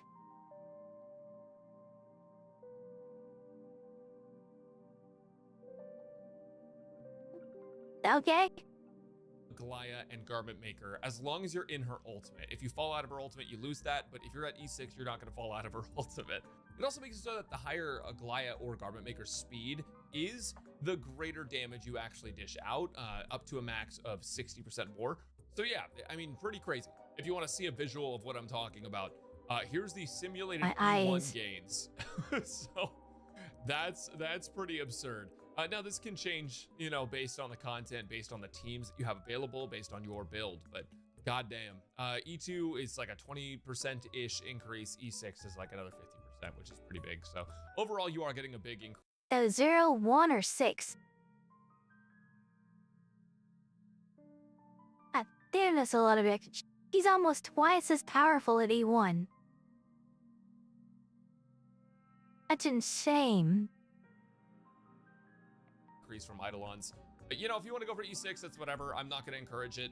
I do think if you are planning on being like an Aglaia main, like if she's your gal, then E1's probably a pretty good pickup, but you don't need it. I would say what's probably more important than her E1 is going to be WuWa on Sunday. Like realistically, her E1 is going to be crazy value for her specifically, but WuWa and Sunday on your account are going to be way more beneficial because they are able to visit so many more teams, and they're just universally good supports. So if you were picking between picking up Sunday and WuWa, yeah, if you're gonna have reruns with her, and those reruns are gonna be, I don't know what her reruns are gonna be. Just that's up. I have no idea. But if Sunday or WuWa is gonna be in those reruns, instead of getting a Glazy 1, get one of them, right? If you don't have them. A game that doesn't have WuWa would benefit way more getting WuWa than getting an E1. Even as powerful as that E1 is, that's just how good WuWa is, and that's how powerful Sunday is, for that matter. WuWa versus like her E1, I would definitely pick up these two, but that all is just based on your perspective and what you want out of your account. So I'm not here to judge, I'm just here to tell you how to build her and what to use. My first impressions when I started playing Aglaia was like, oh, this is a whale unit. And now I don't really think she's a whale unit, but I definitely think that her E1 gives her way too much value. I'm a little upset about how much power is locked behind that, but it kind of is what it is. Just remember that, like, if you have ways of generating energy outside of just Tingyun, like if you have Ho-Ho and Sunday, you can run attack rope and it's simulated to be better. Otherwise, I would highly recommend energy regen rope, man. That is crazy good. And then also using this 3-star reminiscence is really good on her. All right, so here's the light cone ranking. Essentially, you know, her signature good. Yeah, signature OP. What is Sweat Now Krylos? Sweat Now Cry Less is the Battle Pass light cone. You won't be able to get S5 right away, but that's fine. Reminiscence does actually come out ahead of Genius's Greetings, which is really funny to think about. The reason is because she just gets so much attack from her other buffs that there's just not really like a huge need for a super high base attack stat. So just the bonuses from Reminiscence just end up being a little bit more. By the way, take that back a hair.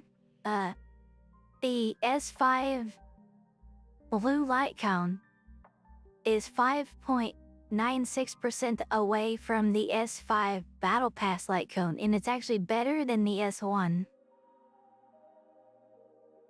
Yeah, I think I'm gonna be good on that for now. Like, I'll wait till the next remembrance to consider that Battle Pass light cone. Huge need for a super high base attack stat. So just the bonuses from Reminiscence just end up being a little bit more. Here's a comparison, just like a graph of all the damage differences. Anyways, I've yapped long enough. I promised you guys a showcase at the end of this video, so feel free to watch it if you want. And this will have the premium team so you guys can kind of see how that plays as well. I do think Aglaia is good. I don't think she's a must pull, and I do think that she is premium team with E6 or E0. If you have Sunday Ho-Ho, if you don't have those characters, she will be less worth your time. But don't let that stop you from pulling her if you like her. So I'll catch you guys next time.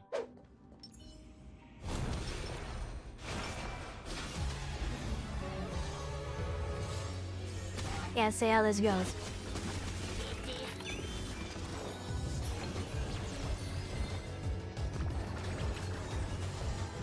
Get her energy up so WuWa can get her ult out, yeah?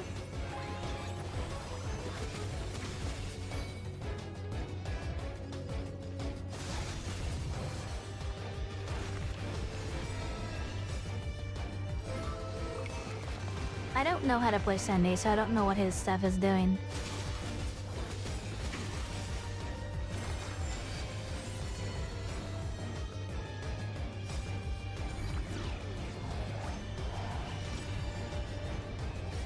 Yeah, use her ult after hers, but before her attack. Noted.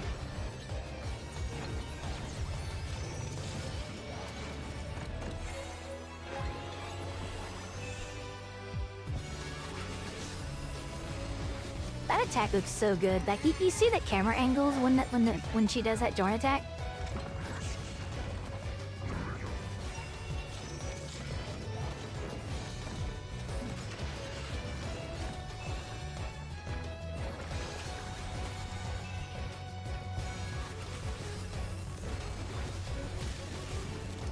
Make sure this is all E0s.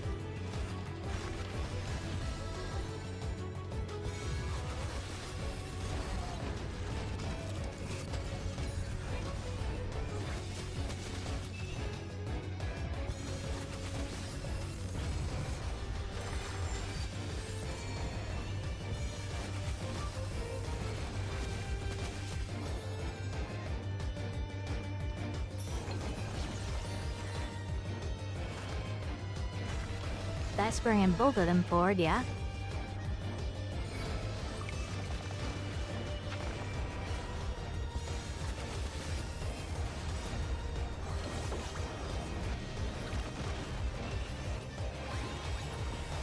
Yo, Mama's doing work here.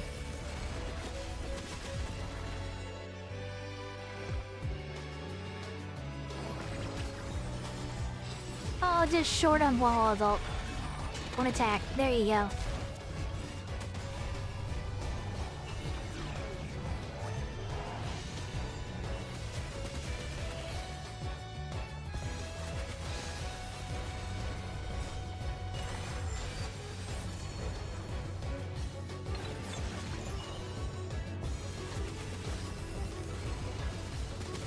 $100K there.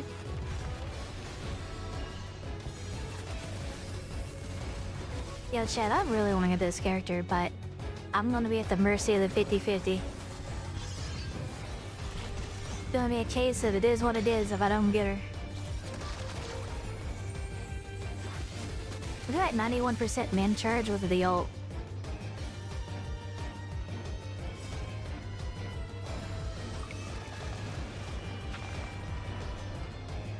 Okay, you still get to do her attack first. The Mem forwards her. Nice.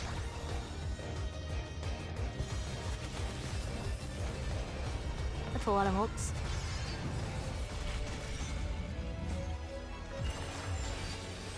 It's so much turn manipulation. Yo, this team's gonna be fun to play. Like, even if you don't have Sunday, this team would be fun to play. Like, I'll be able to do this team except Sunday, so like, I don't know, Tingyun, maybe? Or Sparkle for turn manipulation? Like, if you have Sparkle, you can use Blazer and WuWa skills more to get more energy.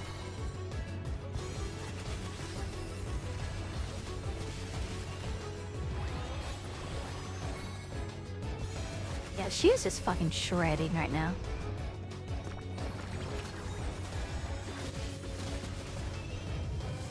More than 100K.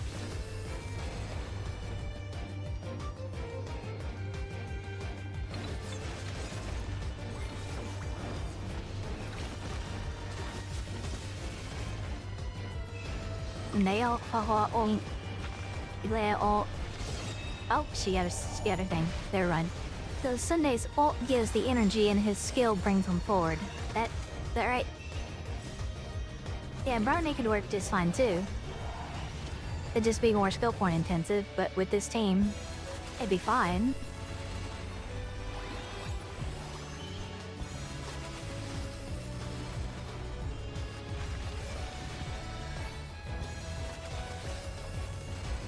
Did that say crit rate boost? Yeah, I need to look at what Sunday does. But I digress. 8 cycles? Well, you consumed 1 cycle, I guess.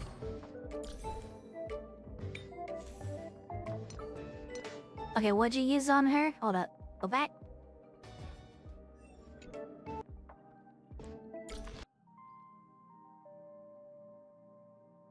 Oh yeah, you're using her signature there.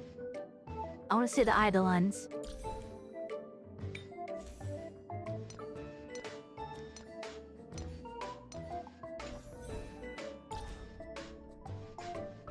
What? 70, nice.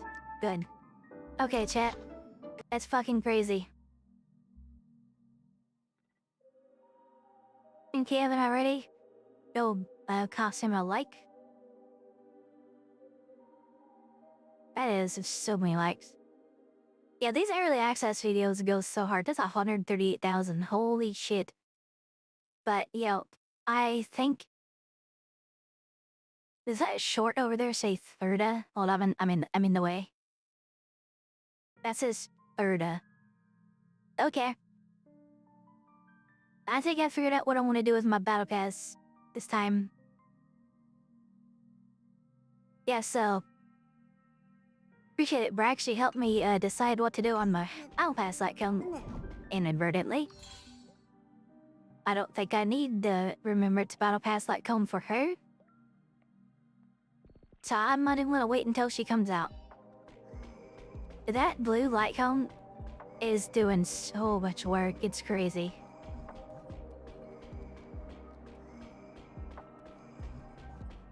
It's a way to abbreviate her. I don't like it. It sounds weird. I mean, if you gotta shorten the herda to thirda, I mean, I guess you do you. That's a little lazy though. Yeah, I'm gonna go ahead and grab this one and add another dupe to Miss Herda. But yeah. Looking forward to Aglaya, I think. Let's theory craft and build on my account real quick. There's a team I can play with. I'll play around with this one here. Alright, so Rembrandt's Trailblazer. Who we're gonna use as our stand-in? We'll use Kafka as the stand-in for Aglaya. Assist representing Aglaya there. So if you don't have Sunday, you can always just Ting Yin. WuWa. And this would do perfectly fine. These two are gonna be hella battery. What does Ting Yin stuff do exactly? Her ult is how much? Is it a percentage? Is it an amount? 50 energy. Though it's just a flat 15, that's a lot. Okay, so 60 energy with her E1? Or no, her E6, excuse me? Does that come in it?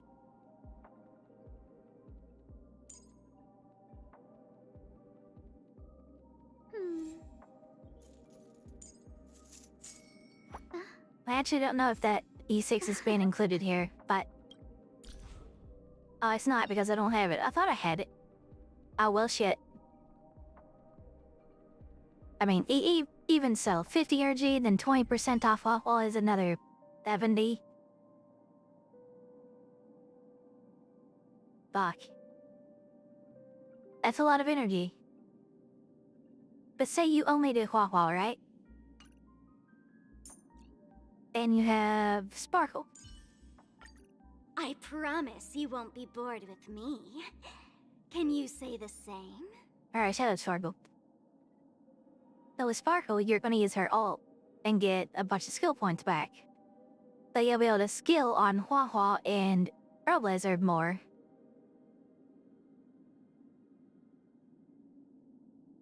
Which I think is gonna be pretty good. Right, she's gonna generate her ult faster, which is gonna be more energy.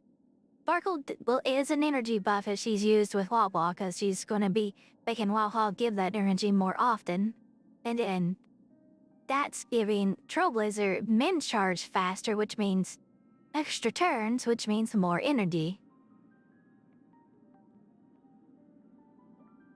I think this might be my best comp for Aglaya on my account. Running Sparkle with those two. I guess we'll just have to find out whenever she arrives if I get her. I'd love to play around with her. But yeah. Guess we'll just see, like back in a week when she comes out. That comments is fab.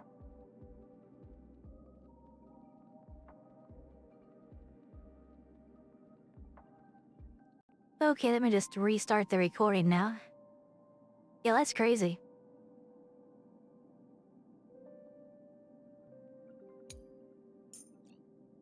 I'm actually pretty excited for Aglaya now. Like, I'm not very excited about losing the 50-50. I'm pretty afraid of that 50-50 right now, not gonna lie. As I've won it 2 times in a row. I'm honestly kind of afraid of it.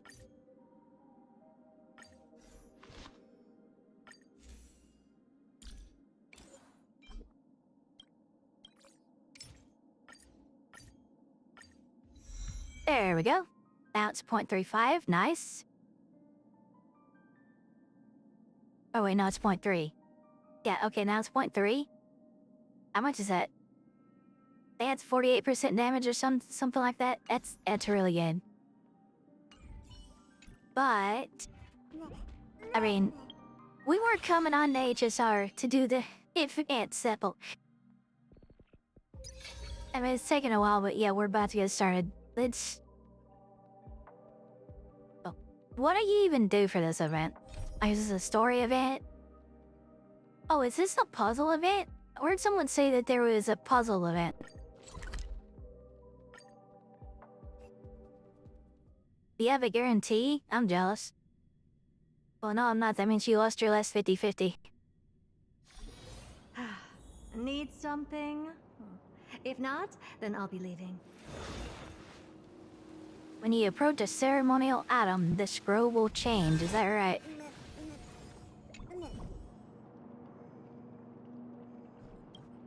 I can move chat back down. Hey guys, you can come back down here to where I'm at. What's up, chat?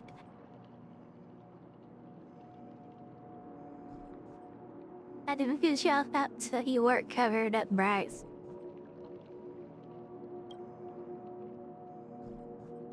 Alright, it ain't voiced, I don't care. What are we doing?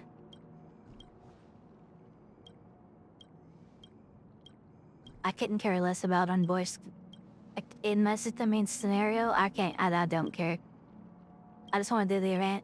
Well, is this the treasure event?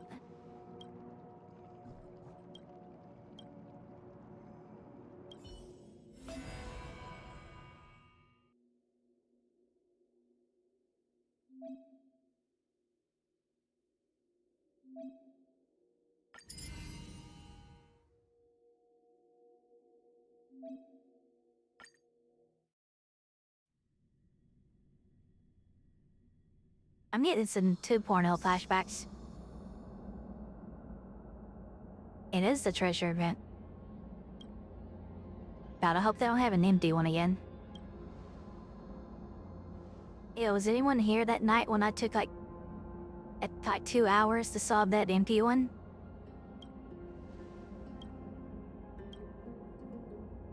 Alright, dude, stop talking and let me do the fucking thing. Shut up, let me play the game.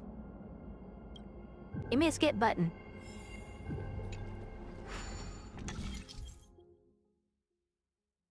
Yeah, I know how to do these, trust me. I spent like 50 years doing one the other night. Wait, I put that one there. That one there, done. Alright, give me something harder. Alright, you be quiet, let me play the game. Stop yapping for the sake of yapping. I'll organize this area.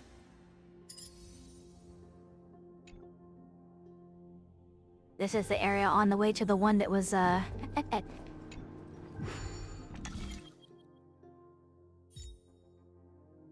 Bang. Hada. Yo, one try, let's go. Pretty underwhelming. Hada.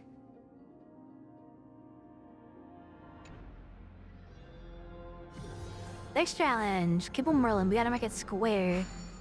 We're gonna yep, triangles to make squares. Let's go. So we put them all in one go.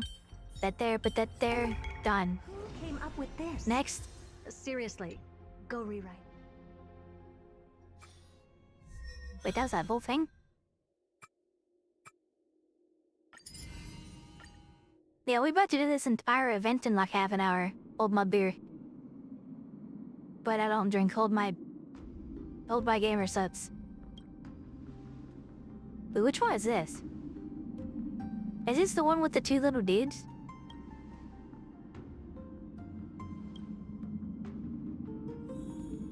Oh, do I not have headpads on this bottle? I won't have to put headpads on it. Yeah, my bad. I'll have to add that later. Now let me do this event, then I'll add the headpads.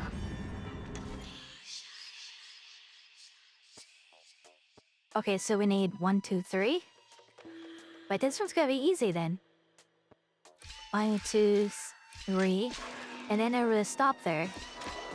We should have a challenge to this one, okay?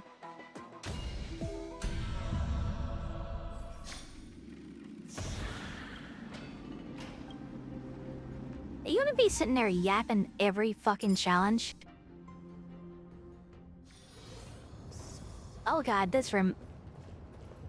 I just had PTSD.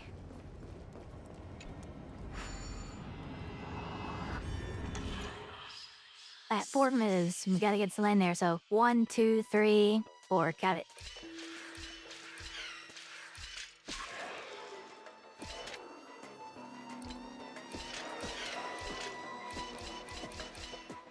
Done. Alright, next.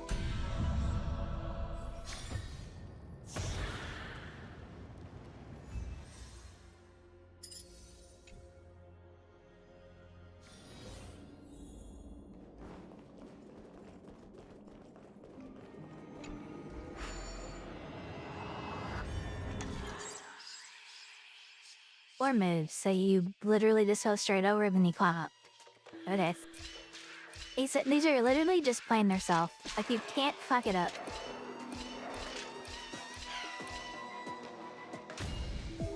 I mean, I guess you could take an L and just jump off the side, but I mean...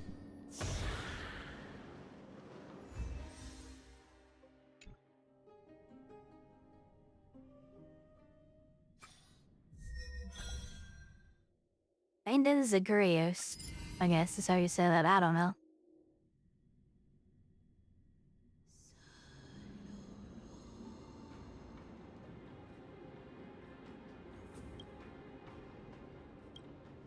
The story, bro. Let me play the game. I want to do the puzzles, not hear you yet.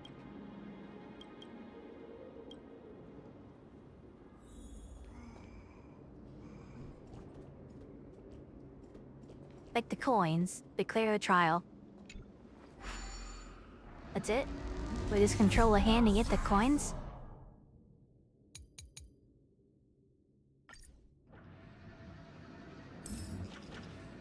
They just like... wait for the coin to come to you then.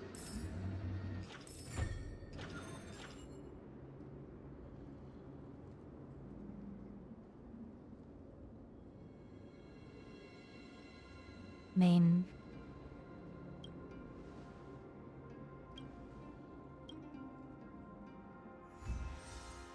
that's a little too easy.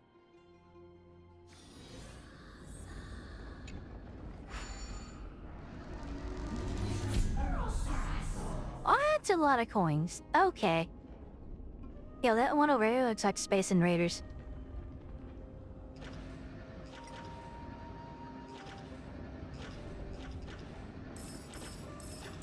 Yeah, I'm just gonna chill here until they come back down. Alright, cool, got that one.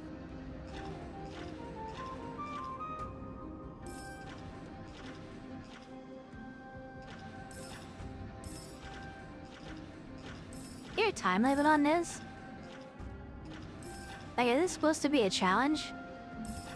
I get like this and I can just chill in one spot.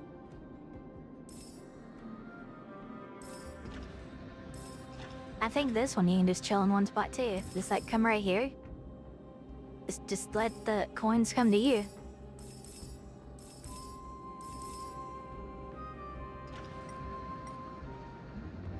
Y'all can't see.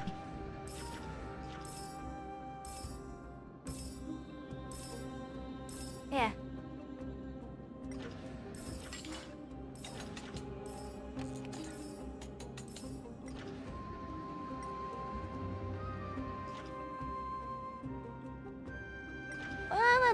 They're up there, okay. But there's more coins than we need. Okay.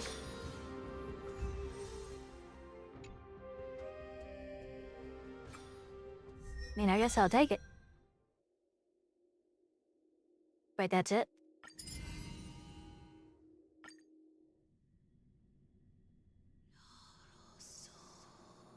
I remember there being so many fucking puzzles in the story.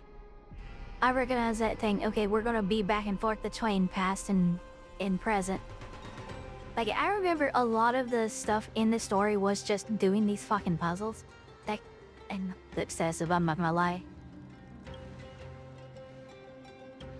Just having them all here instead would have been way better. Like, instead of having a couple puzzles in this event, make this event permanent and just have all of those puzzles here, most of them here.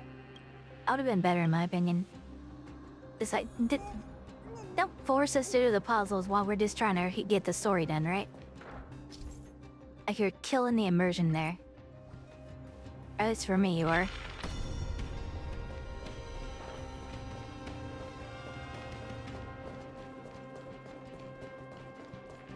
That one I want to get across there. That Don't care.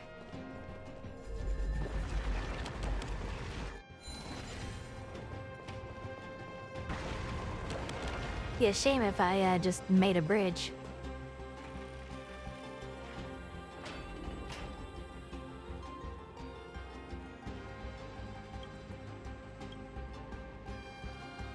I already know that.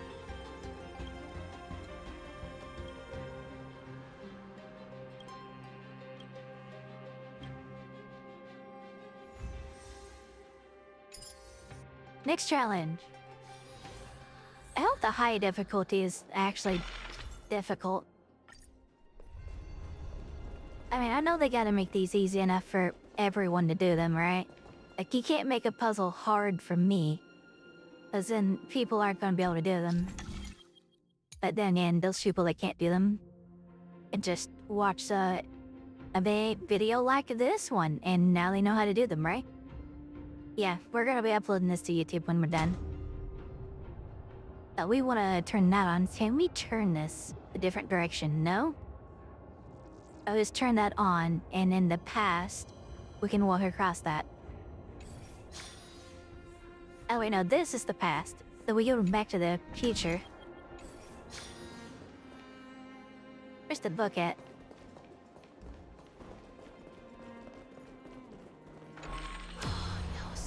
Yeah, so now we go across over here. Wait, what?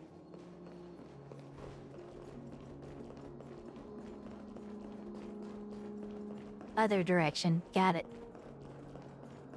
Yeah, so we go across over this way. Grab some lit along the way. Wait, that was the challenge? What? Am I looking for a glass second half? I'm gonna try. If I don't get her, I'm gonna be walking out of her banner with basically 0 pulls. But I'm gonna try to get her. Because I have no intention of pulling on Tribby or Mighty.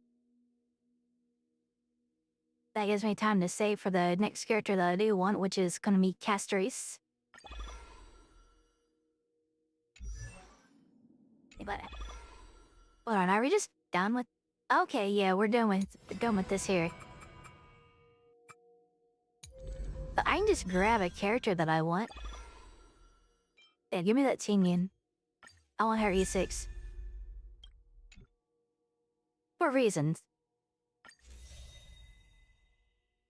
There a claim all button? Yeah, what is it with these games and not having a claim all button?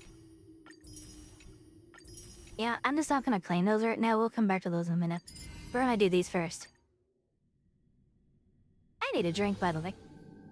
1 second.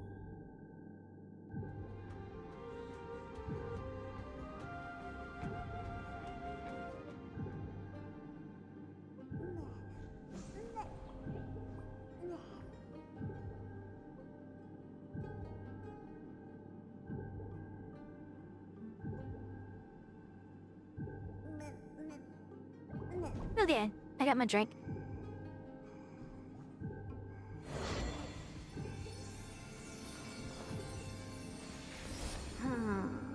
Oh, excuse me. Alright. There we go, making 3 diamonds, got it. We do that. Do that, and we do that. Yeah, these hard puzzles aren't actually hard. I need harder puzzles than this.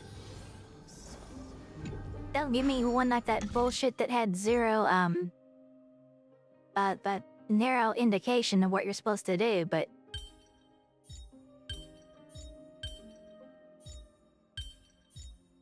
Who came up with this?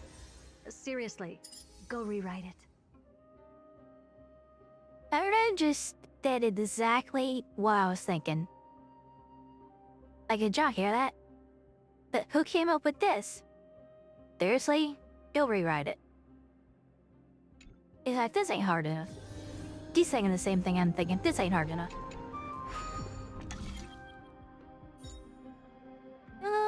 Okay. This one is slightly more exciting. Gotta do that and that. Never mind, I take it back. That was not more exciting.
Test 1, 2, are we good now? I'm not exactly sure what just happened. But, I mean, we just get right back into it.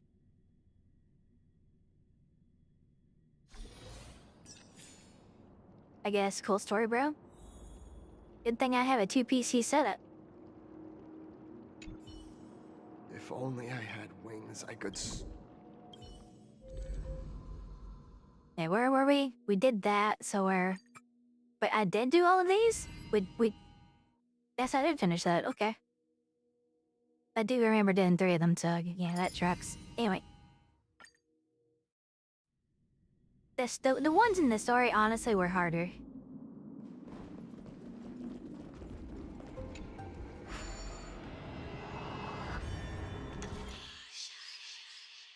We got 5 moons, and we need to end there. So 1, 2, 3, 4, 5. Really?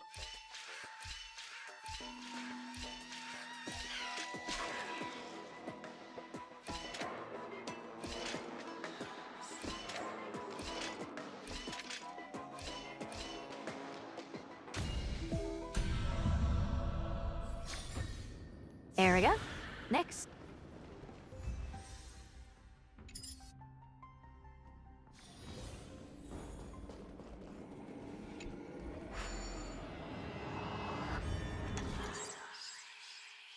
Yeah, 6 moves this time. So we're trying to end up there so we can go down. But you need to not only make the shadow end up here, but make our guy end up here. So let's go 1, 2, 3, 4, 5, 6. Guess it don't matter. 1, 2, 3, 4. That's gotta be like that. 1, 2, 3, 4, 5, 6. I regret that. Hold on. 1, 2, 3, 4, 5, 6.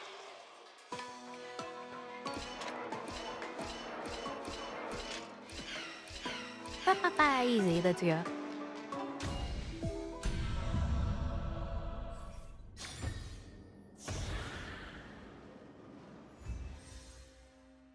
See, that one had multiple solutions, so that was a little fun to think of a different one.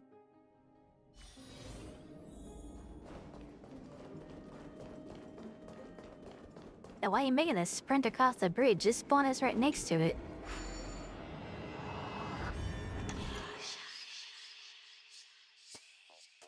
Seven moves. Okay, we need to end there.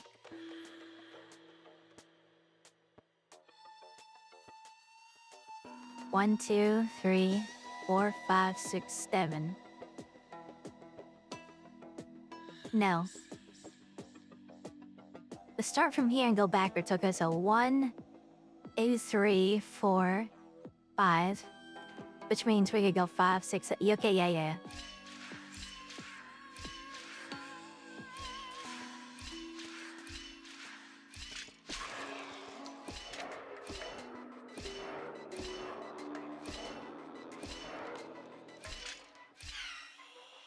Got it.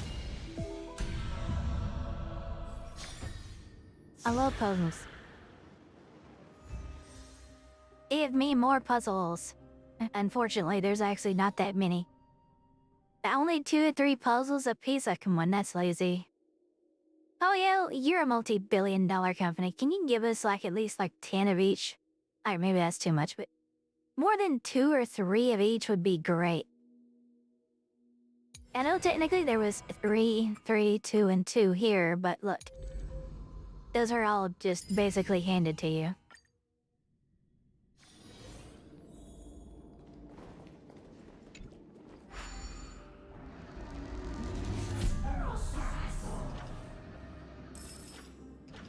Yeah, we're just gonna chill right here and wait for all the coins to come.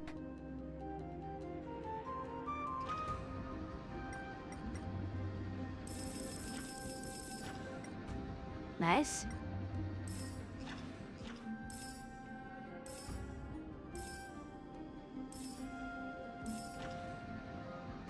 Next. Oh yeah, we'll just chill here.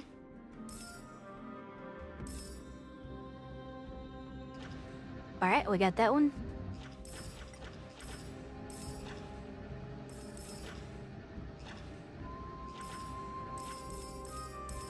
Yeah, I can get 2 of the lines at once there. Ah. Yeah, fuck you. I'm gonna get every coin here.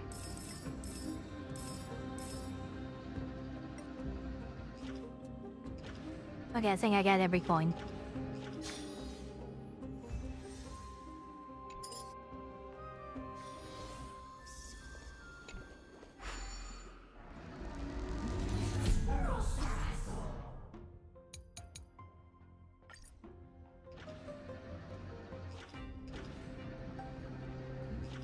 So we're trying to get in there, yeah? We can just like...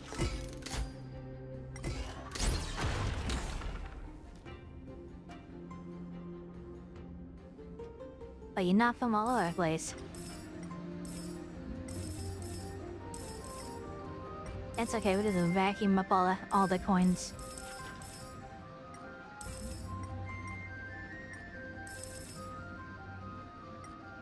Oh. Laka. It's like 3D Pac-Man. Except there's no ghosts.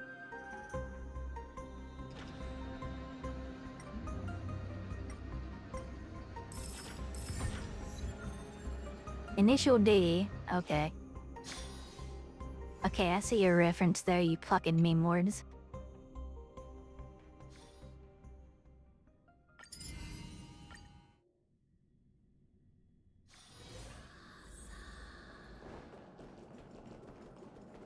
Okay, so we need to burn the thing here off.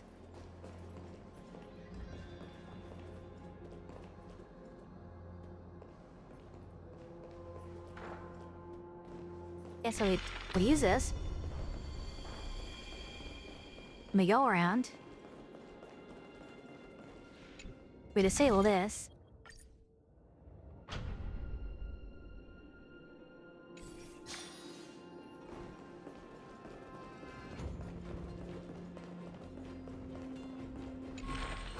Lights back on.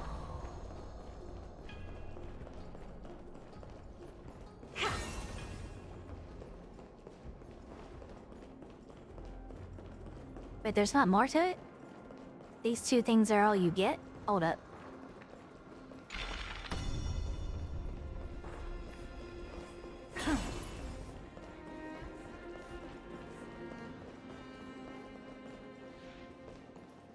Okay, you don't get any other tools. Okay, got it. So can we move this then?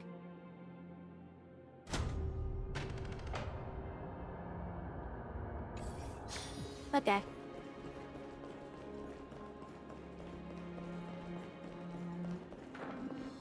It's funny how the box is just like in pieces there.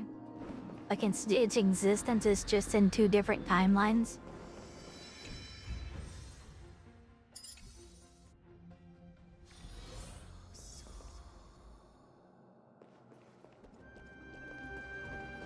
Okay, there's a lot to this one here.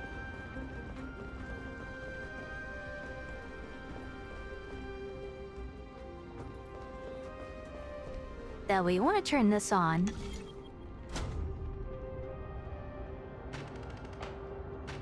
And you know, this actually looking from this angle, that is freaky. Not gonna lie.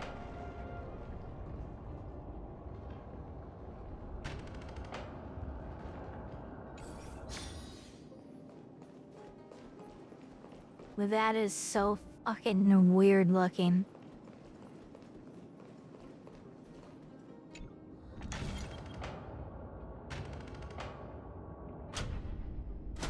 But if that's on, you're cutting a hole through that. And the other time, they can walk right through this.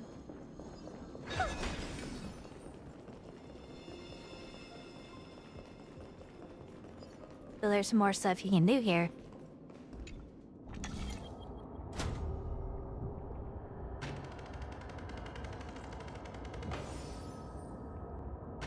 You can make a path there or over here. Got it, okay.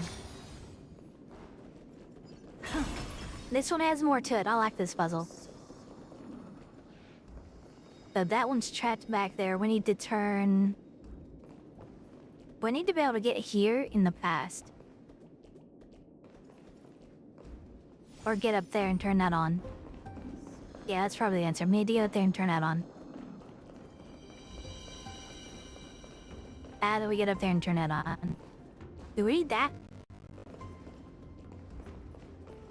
Yeah, let's face this one the other way for now. Because we're not gonna need that facing that way till we come for that chest in particular. But we might need it facing that way while we're doing the rest of the puzzle. Okay, bet. Turn this one. Now we got that puzzle. So we just walk across the top here.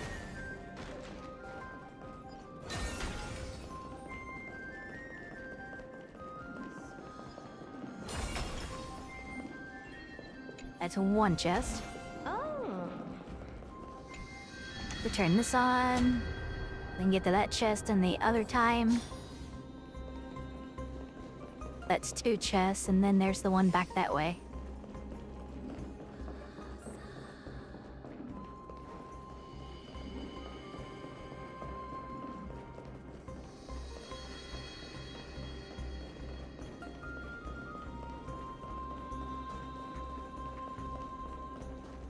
Any brick to this one, you just walk up to it.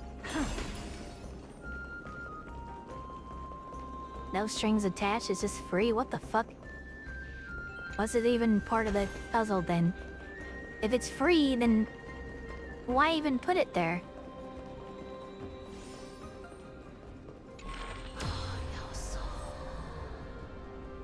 I guess because you can't get there with this turned on, but like...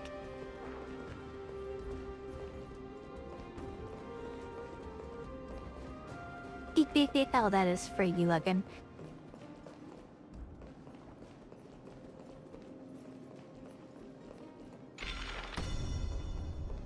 Yeah, I don't think you actually have to leave this time to do this puzzle.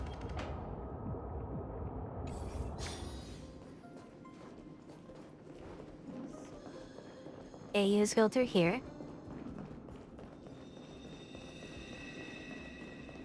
That's where I turned that one up there on. You go through there. Turn this one the other way.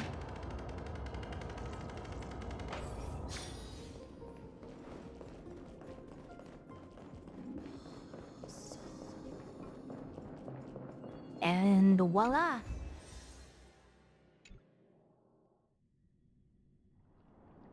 Get it done.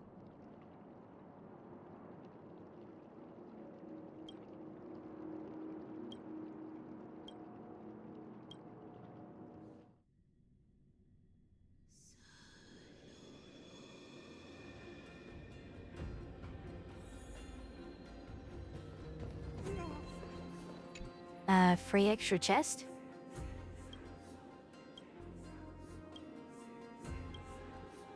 Yeah, you're reading all this. Give me my loot.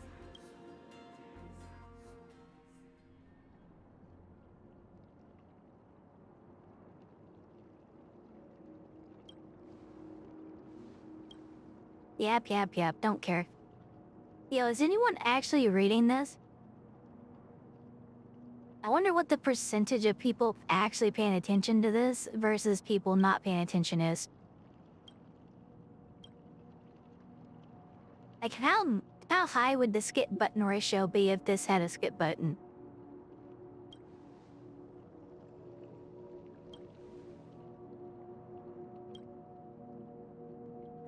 Oh, excuse me.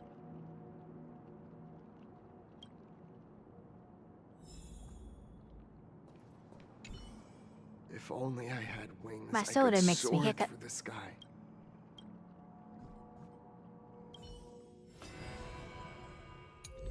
So we are 100%. At a resin house? The resins?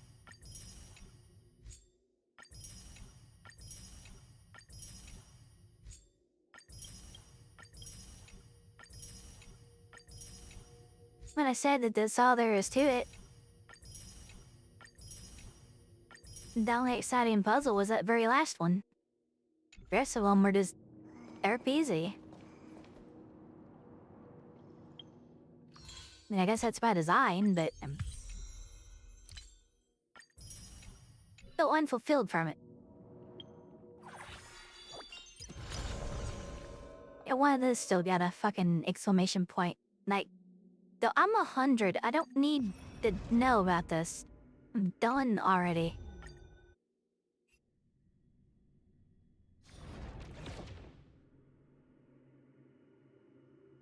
Yeah, cool story. It's still gonna... fucking... whatever. Yo, we got the... you getting PTSD from that one YGO card? Wait, what are you talking about? But yeah, we got all those puzzles done. Nice and easy. That last one was pretty fun. I enjoyed that one.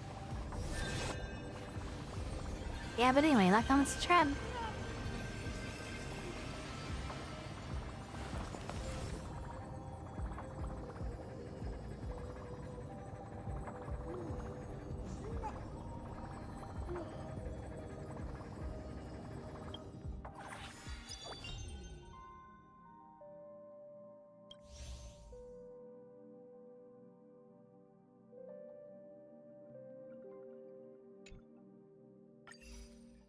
Please collect the reward complete. I've already got them all amounts. I'm done.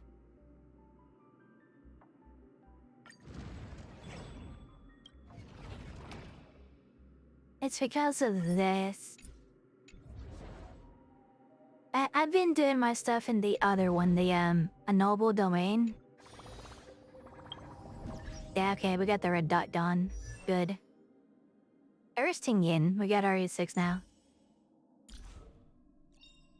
So if we use her with, A Aglaya... visitor. Please let me show Ayo? you some of our local hospitality.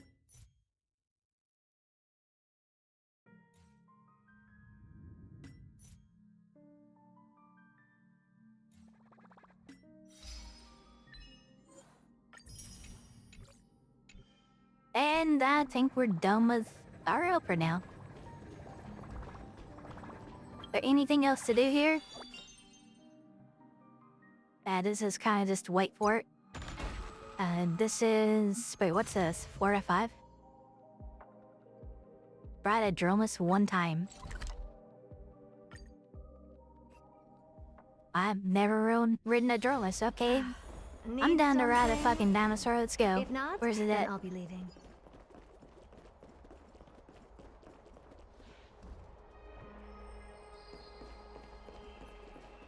There it is. Well, how do you ride it? Yeah, let me ride. Let me up there. The There another essence one? of the calendar is not...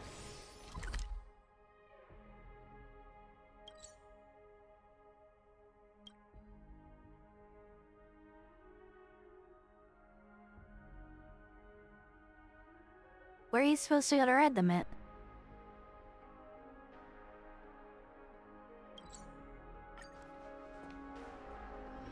The fine how access denied, right? What is this? Why is this glowy? Side quest?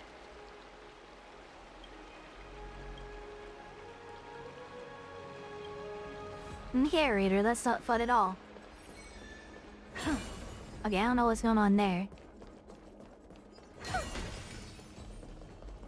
This is not the right place either. Yeah, there's a journalist. Hold on. Let me ride.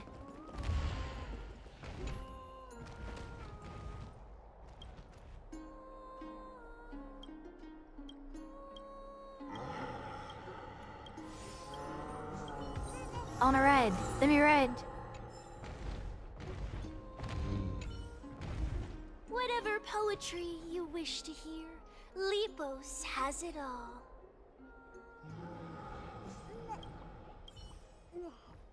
But I guess I can't read that one.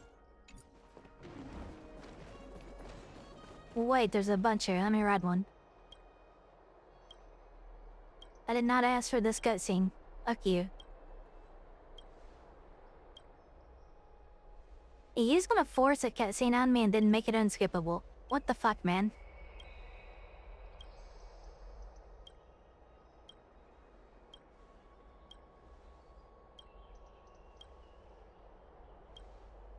Why I know lucky unskippable cutscene?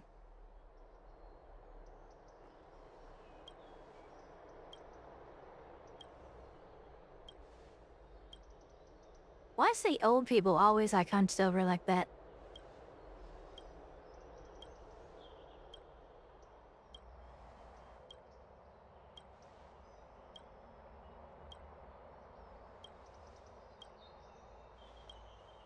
God, what a bunch of yap. More? Bro, I'm just trying to ride a fucking dinosaur. Get out of here.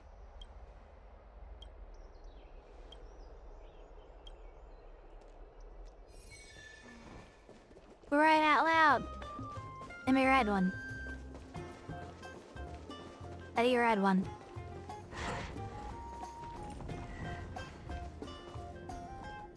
What the hell are they eating, rots?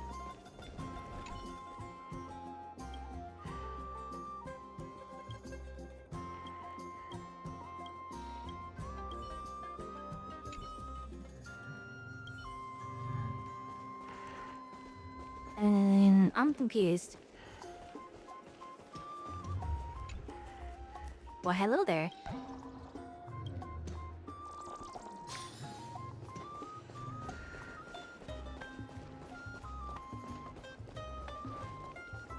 Yo, there's an egg! Wonder when it's gonna hatch.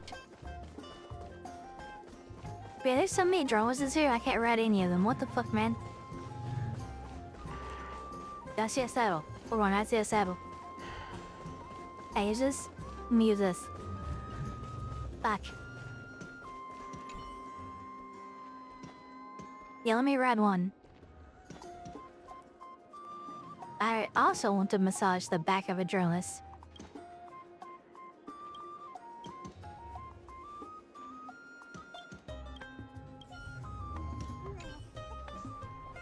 Would I get into the right stuff? Oh, no, back.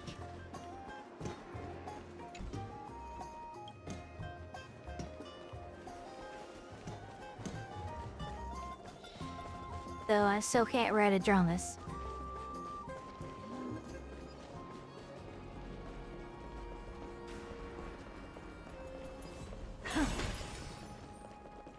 The hell you ride a journalist? Yo, can I ride you? Come in. I have to walk up the tail.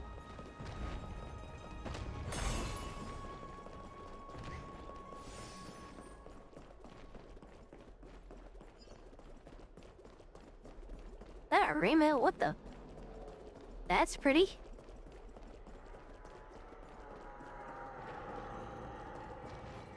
Inside engine, no res for you. Bored, hold on. Let's go!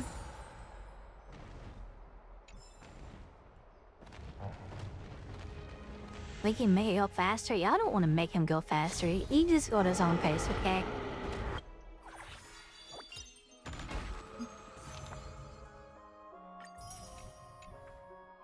Climbs. Already did that. Aptitude showcase, we've already done these. No, I haven't. I'll do those off stream later. It's fine. We're waiting until Monday for the next something here.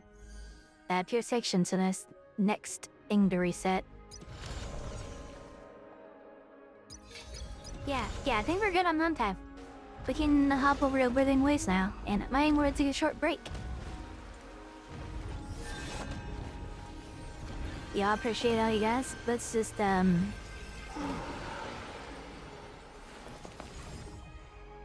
love Herda.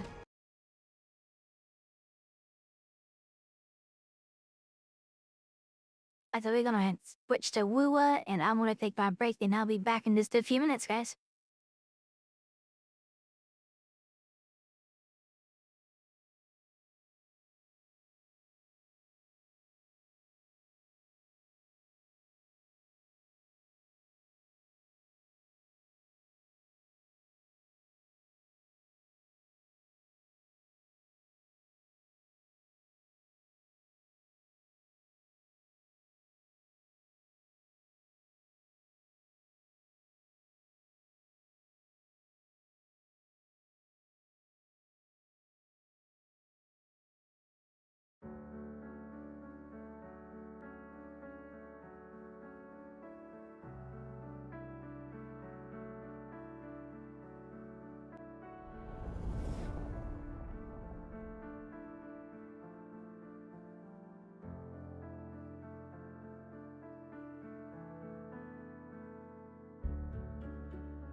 Alright, what's up? I'm back.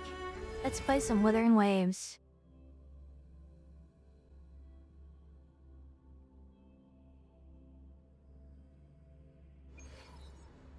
Do we have any events to do right now?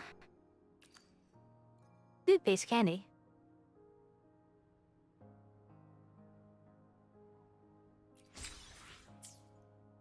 I'll take 400 asteroid.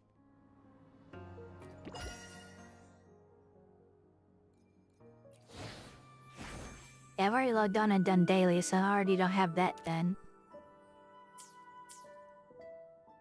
Yo, Hex, what's up? Welcome back.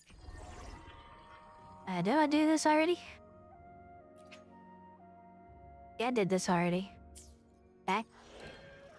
Did pincer movement as well. I mean, I guess I could theoretically try to get more score here. Get some more points, maybe.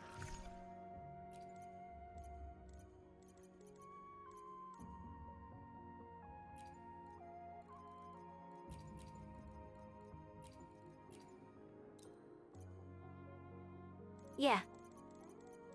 Yeah, let's just get some more points here. Yeah, we're going for 4K. You've been there, reckon? Well, I appreciate the lurkies. We just wrapped up on Honkai Star Rail, so we're over on Where They Noise now. Vitality sour. Oh. Loading. Stay behind me. Leave it to me.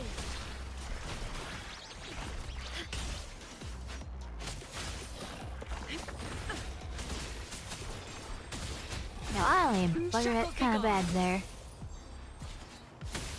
It'll be fine. Crafting, suffer, and twine. The lovely smell of all my prey. Feed my blossoms, self-deceivers. Yeah, I wonder if we can just get full score on everything. Loading. That might not be an unrealistic goal now. Stay behind me.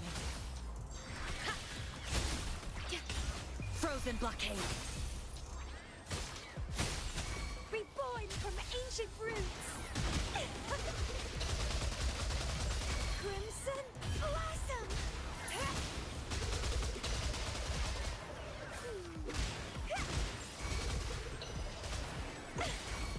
Struggle harder.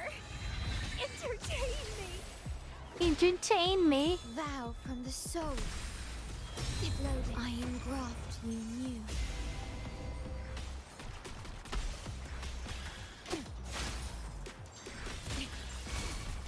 Stay behind me. Lotus pervade. A change of Proud perception. of budding seeds.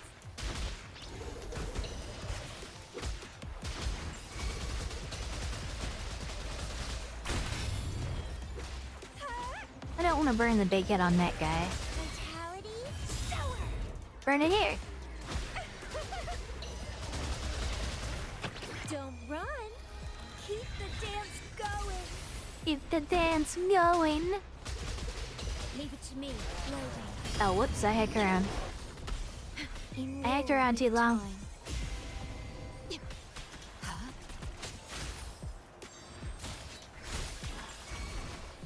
Stay behind me. Like frigid depths. Yo, that was a cool freeze frame. 2T on the first half, nice. We should be able to make that up on the second half as well. Saying Yao is actually really good at this. Complete overhaul. Variable elimination. Leave it to me. Listen up. Let me be your blade. Persistence. Bask in the sunlight. Storm, hear my command. Variable elimination. Fruit of evolution. Let me be your blade. Tempest. Serenade. Variable elimination.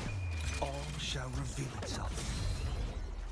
Yeah, he's got such a cool line when he does his intro. His ultimate. Reconfiguration. All shall reveal itself.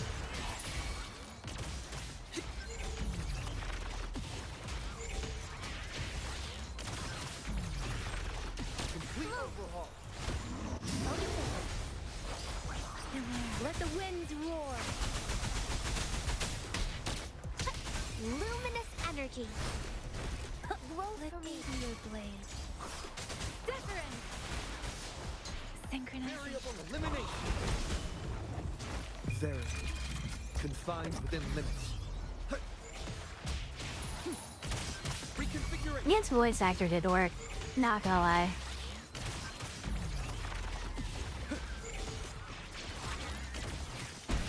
Reconfiguration. Leave it to me. Hands up, my friend. Let me be your blade. Shape the shapeless. Complete overhaul. Synchronization. Variable elimination. Pierce through the stars. Yeah, I think I want to be a little short.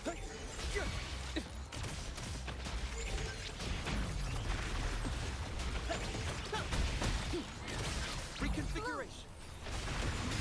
Life is in everything. Let me be your blade. Quick storm. Hear my command. Variable elimination. Complete overhaul. Hey. Synchronization. Variable. Confined within limits. Like it. It was barely enough, but hey.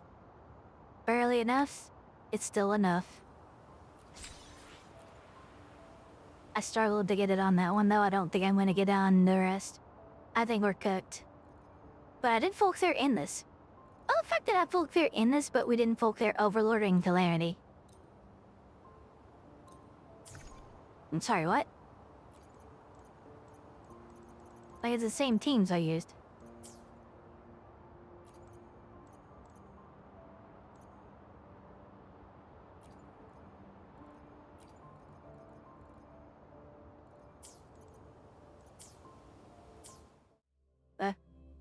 Yeah.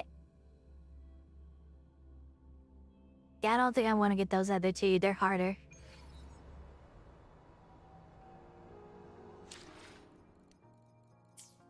Those are actually not anything to do right now. Wait, I did all of this, I think. Yeah, I did all of this. That's the chaos. That's a co-op event. It may as well be chaos. Let's see, this is... Still need to do that.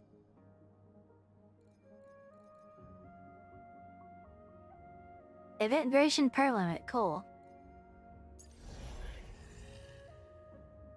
What's this?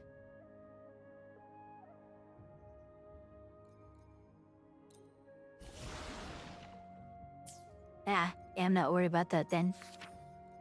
We've done that. We've done this. I was still thinking this over. Rachia's story quest. We could do that right now, but I'm a little too tired for that, honestly. I'm gonna wait till I got my dedicated stream to Within Ways to do this. Man, I thought I had more shit to do. I mean, I've already done this. Wait, tactical hologram phantom remaining 14 days. Hold up. Wait, is this gonna cycle? Hold up a second. Those two holograms, the Phallus and the Sentry, is this gonna cycle between different holograms?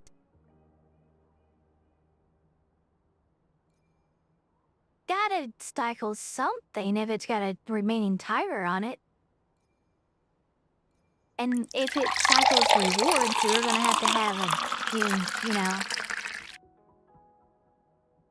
a new couple of holograms to get the reward currency from. Well, that's a little exciting. Yo, thank you for the hydrate. I actually have been keeping hydrated throughout the stream.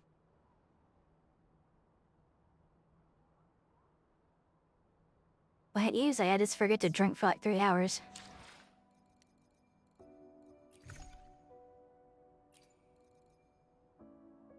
I got a temple ready to go.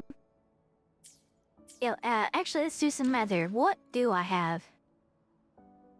I have 1,200 of that I don't want to use.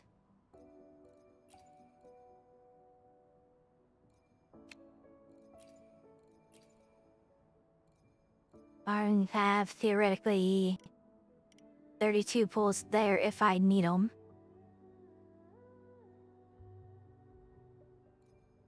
11,000 asteroid. This is after, by the way, my half-miss after pulling Carlotta and her weapon.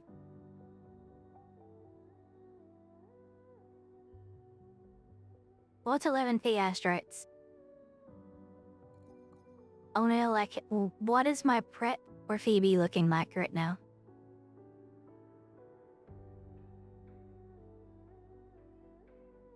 A 72 pulls an asteroid was 10 in actual pulls, but a theoretical max of 32. I feel like I'm pretty safe. I think we're getting Phoebe.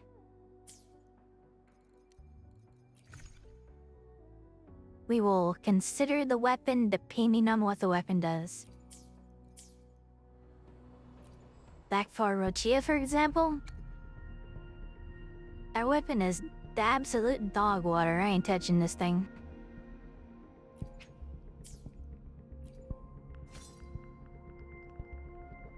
Well, pursuit attack is universal, but basic attack where intro skill is cast, you get heavy attack damage bonus for 3 seconds. Yeah, I don't know about that one. 3 seconds? Like, he's the only one that can use that. Johnson's thing, like, we timed it that one day. Johnson's thing is 5 seconds.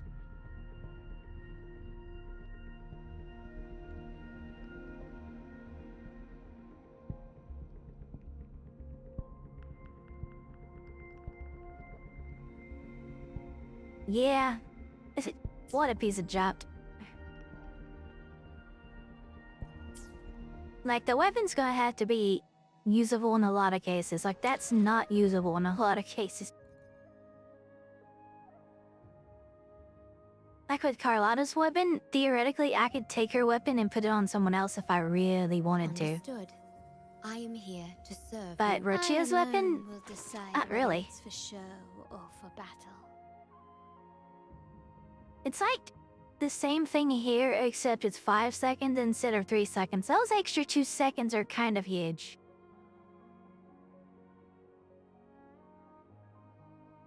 If it was 5 seconds on Rochia's weapon, you could at least use that on Johnson. But with this one, every time you do an intro skill or a liberation, you get a damage bonus for 5 seconds, which is enough to get through her ultimate. What other gun users are there? There's not room in here right now. There's Mortifi and Alto.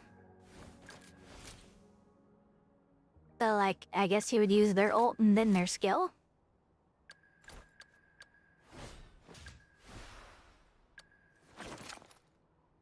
But honestly, that 72% crit damage was just a shit ton of crit damage. That's the main reason I got her weapon.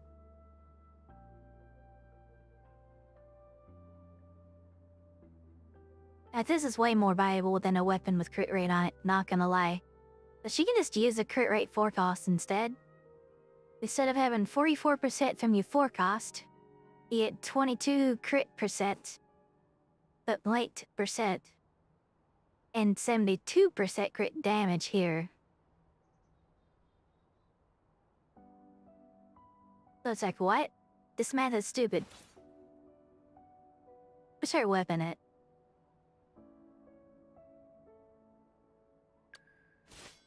So on the crit rate weapons, you have 24-3, and that's what Rochia's weapon is too.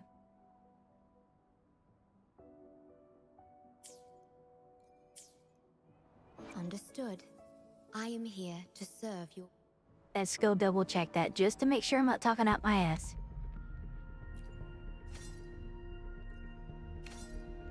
Why 4-3?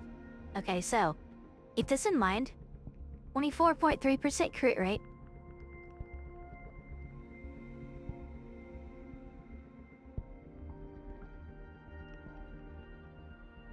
What the fuck is this? One pet close out the whole goddamn thing. Okay. So, Brit weapon Crit damage echo.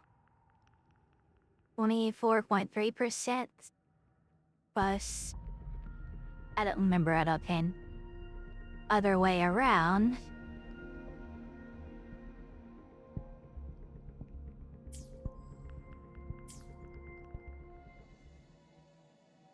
Understood. What are the echoes doing? Understood. Who's got a crit damage Let me echo? be there for everyone as we head toward our shared future, leaving the past. That's behind. 44% on the dot. Okay. And if you're running a crit rate echo, 22% on the dot. But 72%. I mean, just, the math is pretty fucking simple here. If you have a crit weapon and a crit damage echo, you're running 24-44, okay? But if you have a crit damage weapon, you can run a crit rate echo, and then you're running 22-72. You're missing 2.3% crit rate, but you're gaining 32%. No. 28% crit damage.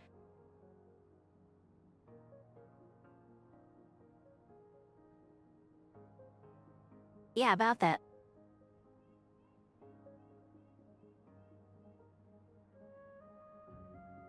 Unless they start making the crit rate weapons have more than that. I mean, I don't think it's even necessary either. The 72% crit damage, honestly, that's extremely valuable, even if, like, the boss on the weapon doesn't work very well on the character. That 72% crit damage is kind of insane.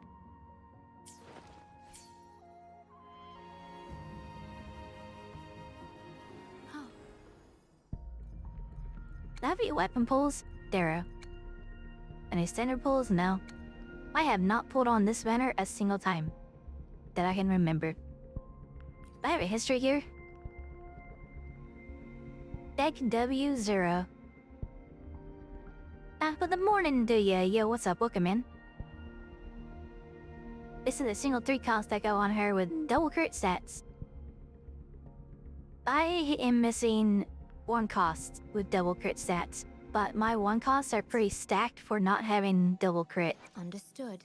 I alone will decide whether it's for show or for Like, to be honest, my 1 costs on her are good enough that, like, we're talking attack percent, crit rate, and a psi roll and skill damage. Then the other one, crit, attack, energy, and then skill damage. These are all good rolls. Like, I could try to fish for one with the crit damage one, but it's gonna be hard to get a double crit that's better than this. I mean, if I just replace the HP with crit damage, then, you know, is what it is. It'd be better, but I'd have to get the same stats, but with crit damage instead of HP. Pretty much. And explain what videos and how to calculate it and pulling. This is your first gotcha. You've been playing for around 3 weeks. Oh boy, first gotcha, okay. So, itty. And how to calculate it and pulling. Alright, let's go over to the banner. So you have your limited banners. There's 4 of them right now. 2 characters and 2 weapons. On the weapon banners, we're gonna go over this first. The weapon banners are 100%. You get a 5-star, you get that weapon. Guaranteed. That it takes 80 pulls to do that. 80 pulls maximum, I should say. You're probably gonna get it at like 70-ish. That's not pity's a thing. But, yeah. 80 pulls maximum to get a weapon. Over here are the characters. It's also 80 pulls maximum, but it's a 50-50. If you win your 50-50, well, there you go, you add your character. If you lose your 50-50, you'd have a guarantee on the next 5-star. And that carries over between banners. It doesn't matter if you lose a 50-50 on Rachia, and then go pull on Jinxie. you'll be guaranteed Gen-C in that case. Or, if you pulled on Carlotta, you've lost the 50-50, couldn't get her, you came into Rochia's banner, and you're a week into Rochia's banner, and now you have enough to get to Pity. You will get hurt, 100%.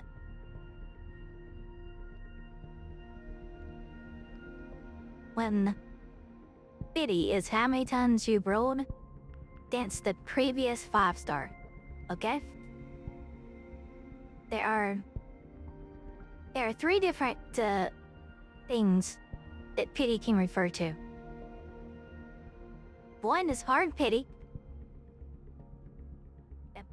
Hard pity is this 80 convenes. Absolute maximum. Hard pity. 80 pulls, you get something. Okay? Then there's soft pity. Does this game actually have soft pity, or am I just talking out my butt?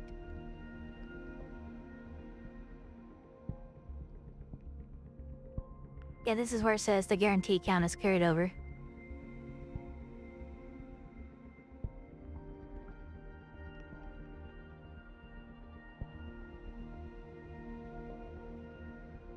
Is there soft pity in this?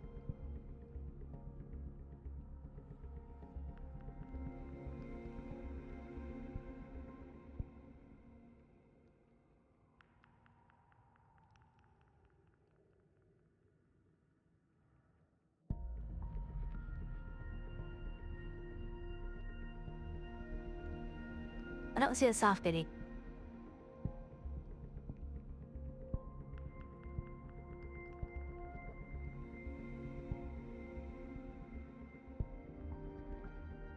Yes, there's not a soft pity in this game. Either that or I'm just overlooking it, but whatever the case, there in a lot of gotchas, there's a soft pity. The like, you get to, like, say what Hex just said, 70 bulls. If the hard pity's 80, once you get to about 70, the chances of pulling the 5-star increase with every pull. They're like, you probably get your pull around 73, 75. Yeah, you don't go all the way to 80, you walk out with a few pulls. That's soft pity. And then the third thing that refers to pity is right here. This is how many pulls it's been since your previous 5-star. So right now I have 5 here. 9. I got Carlotta in the first pull on that temple, so I have 9 pity. 9 of 80 pity. With a hard pity.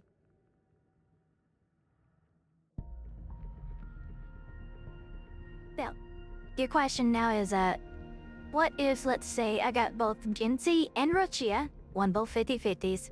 What are the chances I lose it in the next banner? It's still 50-50. If there's not a hidden system there. So, there's a hidden pity in a game called Tower of Fantasy. I don't know if this is the case in other games, but I'm gonna go over this for Tower of Fantasy. Stay away from that game, by the way. Don't get invested in that game. This is coming from someone that used to make content for that game all the time. No, go play that game. It's bad. But that game had a special hidden pity.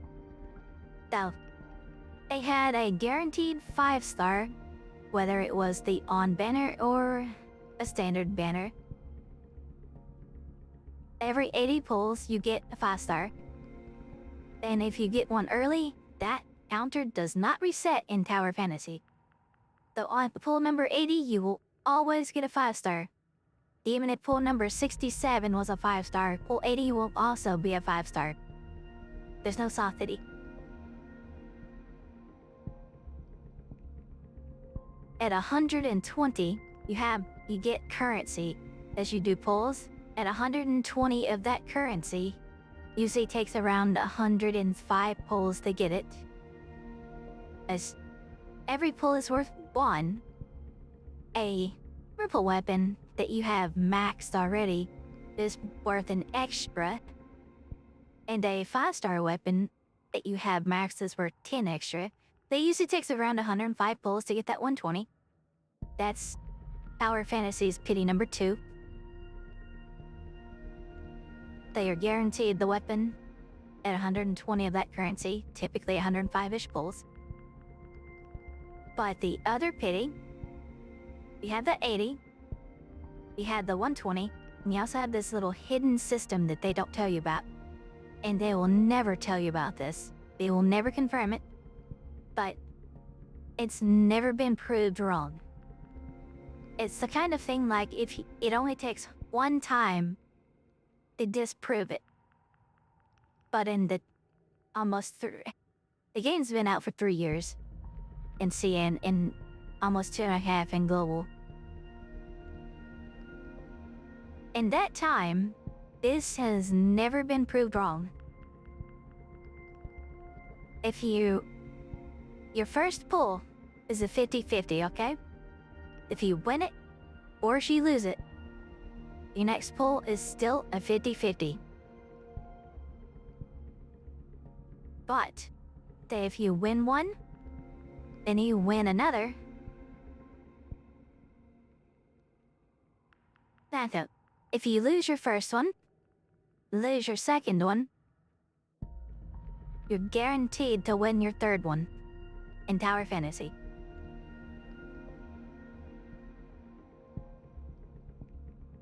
It works on the flip side too. If you win your first one, you win your second one, you're guaranteed to lose your third one.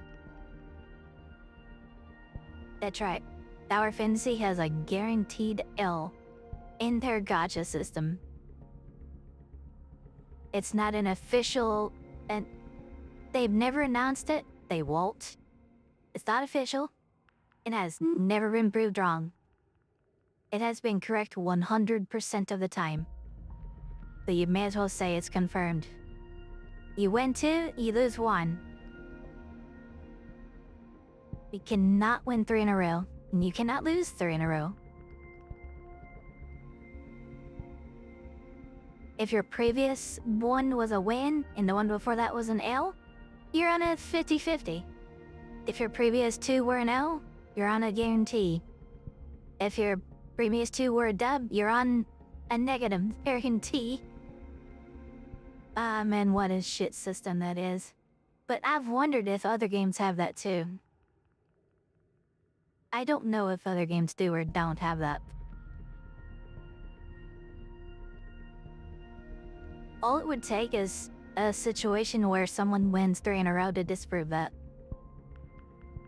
Or loses 3 in a row.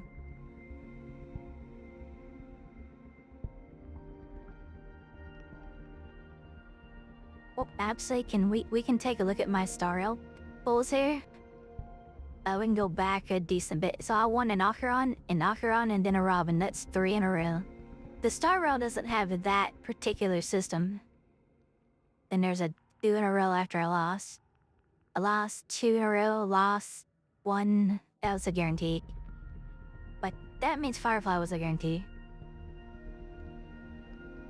It don't matter. 1, 2, 3 in a row there as well. Imagine if I win my next one too. I'm probably gonna lose it on the Glea, but you know.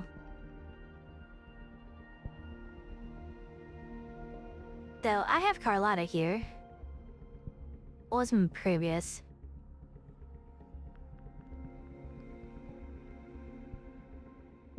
Arena, so I lost a 50. I went into Carlotta's banner with a guarantee.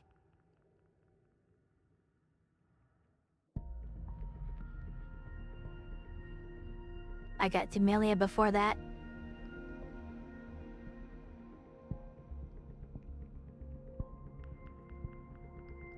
Darkkeeper before that, so that was 2 dubs in a row. And JJ before that, so that's 3 limiteds in a row. Now, I did lose the 50-50 before JJ. And I can't actually go far enough back to say Gency.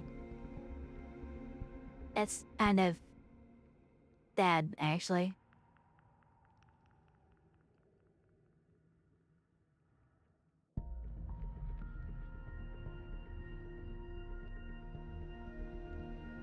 Spent 21 5 pulls on this. That's a little over 100 pulls. But yeah. You have your 80 pulls as a pity. You get a soft pity started at like 70 where the chances of getting your 5-star ranks up until you get it. And then your pity resets. And however many pulls it's been since your last 5-star, that's your pity count.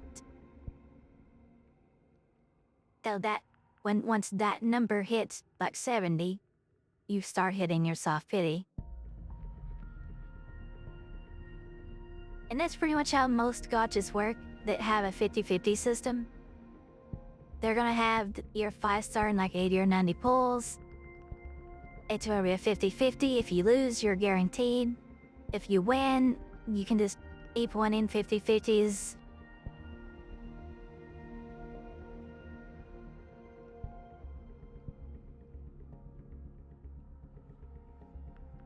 Yeah, you can get 3 limiteds in a row for sure.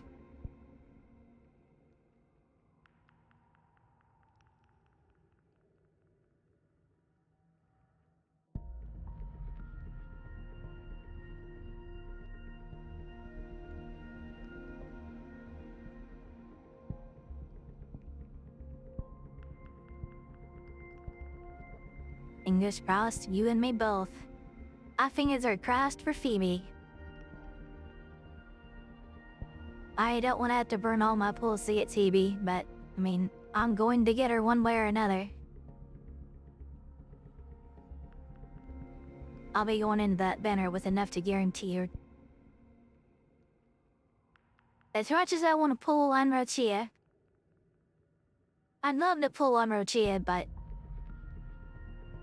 I need Phoebe.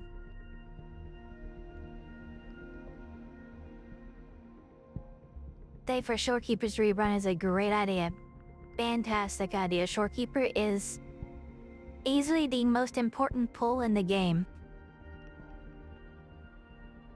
It is by far the most powerful buffer. But who knows when she's gonna rerun? It'd be a hot minute. Could be with Phoebe, could be with Brent, could be with Zani. And I mean, assuming Zani's next, I don't actually know that, but whatever.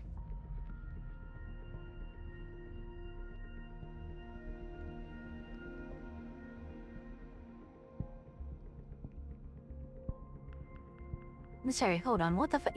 You say you got Jinsei on the second pull, or Gun on the first pull, or Gun? You mean Jinsei's sword? And then you got Rochia on the first pull. What?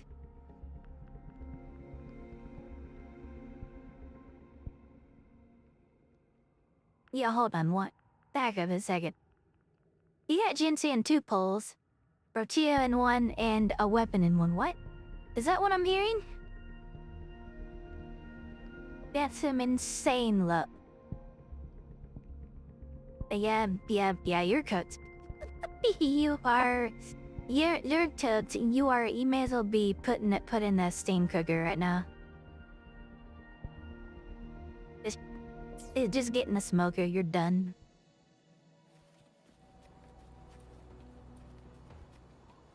You keep wanna know? Holy shit. That's some crazy fucking luck.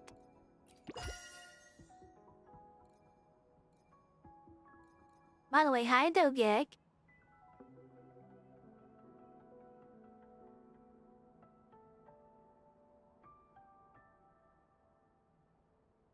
Well, hey, Mankin.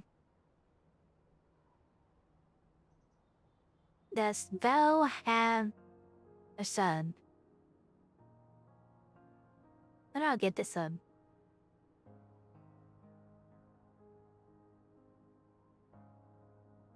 Notice I can't do it from the mod view.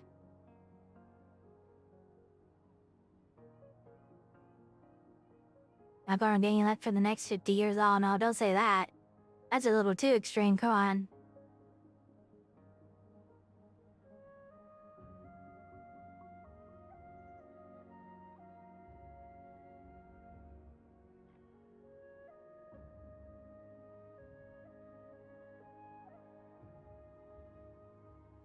just gonna copy paste your name.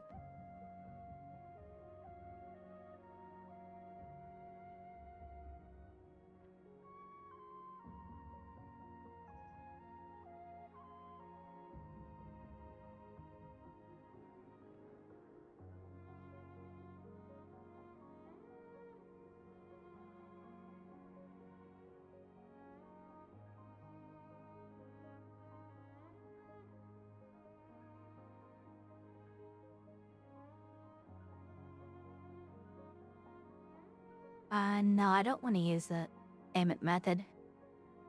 I gotta be careful about this. I don't want this to go on the other screen. I want to cover up this screen just in case, guys. I'm sorry.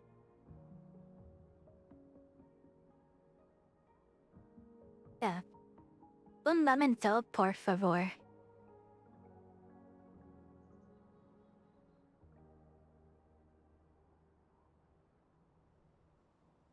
I don't know how to say one moment in Japanese.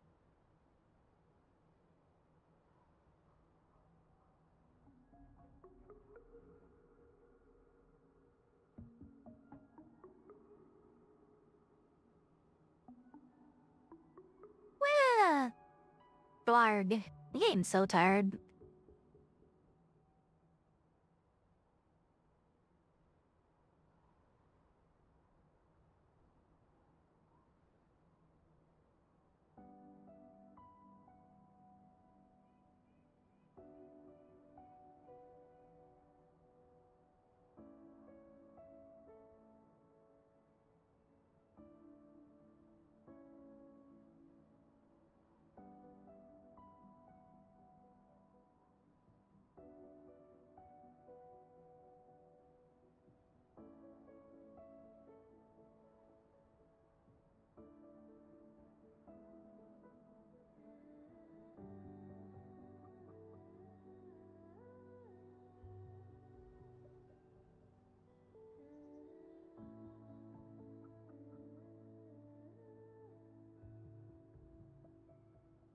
Okie dokie.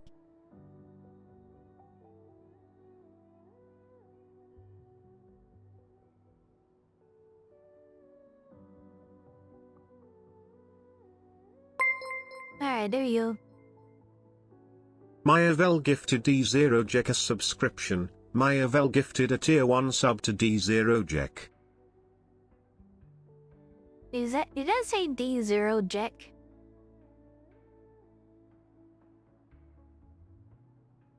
Yo, TTS, go home, you're drunk.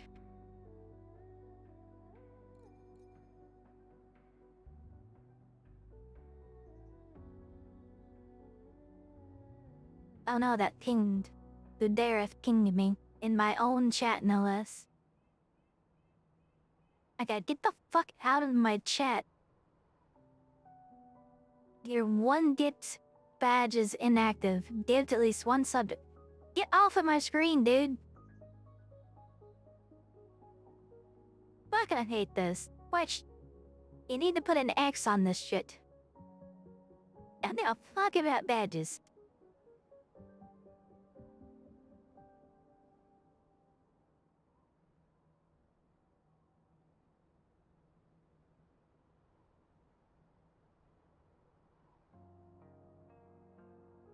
You only don't have JJ because she didn't pull for her. Okay, so... You have Carlotta. You have Jinxie. And you have Rochia.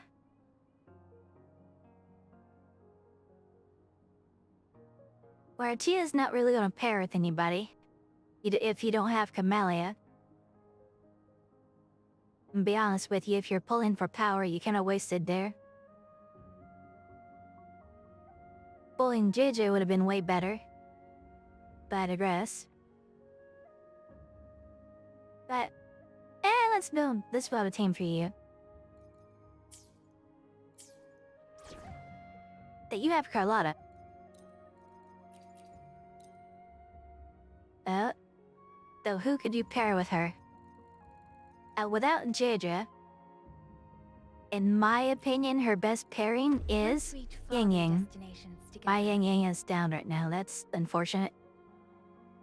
And then, beyond that, a healer. Since you have Jinsei, you would probably want to put Verena with Jinsei if you have Verena.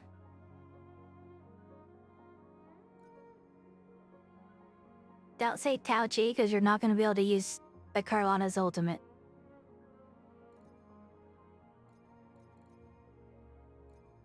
But if you don't, until you get Shorekeeper, your options for healers are pretty much going to be Baija and Verena. So what you can do here, this team would be kind of a little strange to work with, but you could Yang outro into Carlotta and then switch over to Baija and then outro from Baija to Carlotta as well. Because Yang's outro doesn't fall off when you do it. It just gives the resonator that you switch to energy. 4 energy per second for 5 seconds, which Carlotta needs that energy. Not a bad, honestly. That would be Mouse Girl? Nope. Demi's not gonna do anything for Carlotta. Tauchi is a little better, but it's still... Tauchi's still not gonna do enough. Unless you have a lot of energy regeneration on Carlotta. Right here, 128%. If you don't have Jaja, you're gonna need something like maybe 150. It might be as high as 150. I'm not sure exactly what the number is. But you need more energy regeneration if you don't have Jaja and you're not using Yang.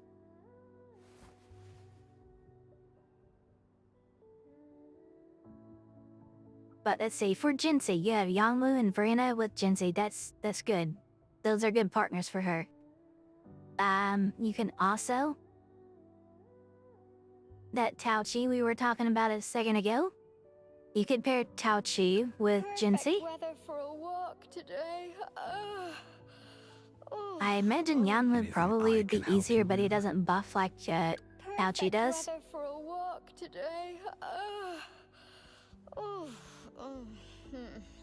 Maybe not. I think Lumi's in second buff actually does last long enough to get Jinsei's ult off and her enhanced skill off.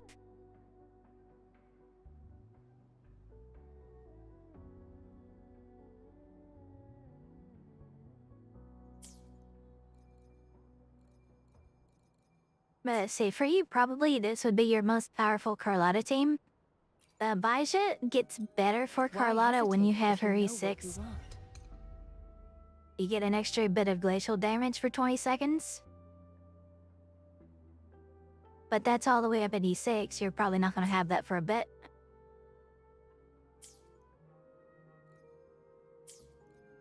And for Jinsei... Not Jinsei yet. My Jinsei would use a Yo here, I think. The Jinsei, you have Yanwu and Verena. Verena would definitely go in there too. In the third slot, not the second. Oh, the slots don't matter, the order does, but yeah. You could do Lumi, if you have her.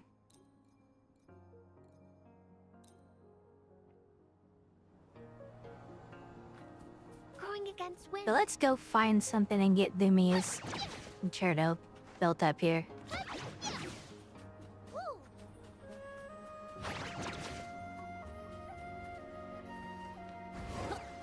I go to just have for Concerto.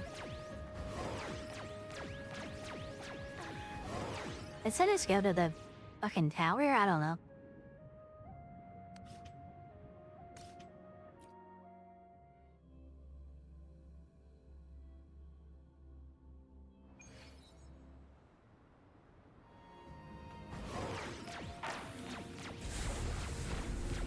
Think her 10-second buff lasts long enough? Oh my god, I'm stuck in that animation.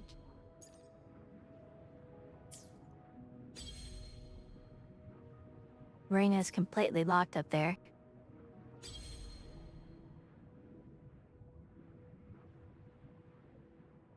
I mean, I guess we'll just come up to this one.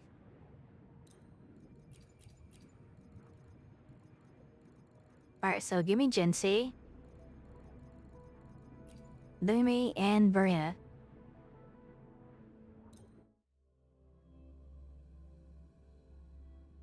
So we're gonna watch this. When you do an outro buff, you're gonna see a little buff on your bar here above your forte gauge. We want to see if her 10-second buff lasts long enough for Jinty to do her nuke. I think it does. I don't know right offhand.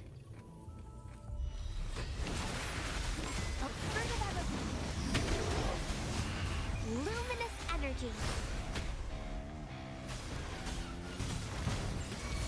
Together. That did Marina's thing. Lumi has basically no gear. She's going to fucking die if she takes any damage.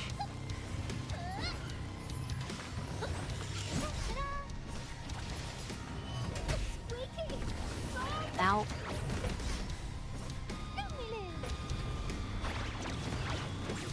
Together we fight. Okay, we got it. Take form.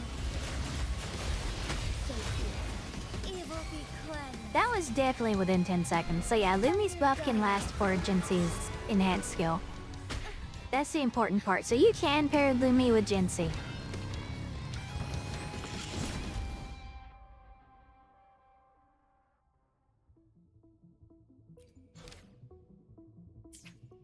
The reason why you would do that is Lumi does a skill damage buff. It's a short buff, but it will work with Jinxie. Alternatively, what Deliek was mentioning, Fedora Guy or Mortifi, Yanwu does work. Yes, coordinated attacks. This is very important for Jinxie, coordinated attacks. Either one of these would work for that. They both have coordinated attacks.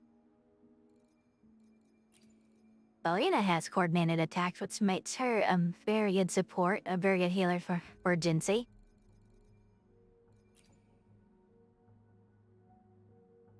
I don't know how he does his coordinated attacks, but however he does, make them happen.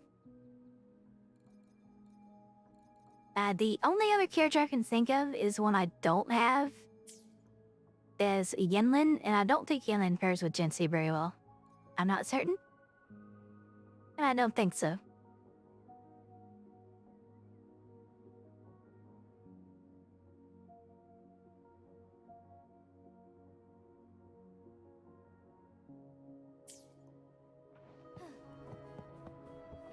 We're gonna wait on ads here just real quick.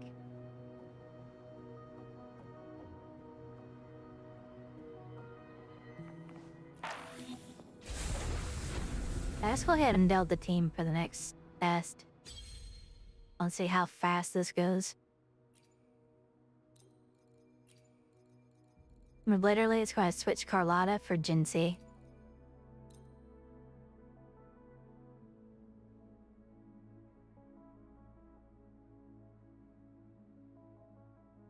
With nomads.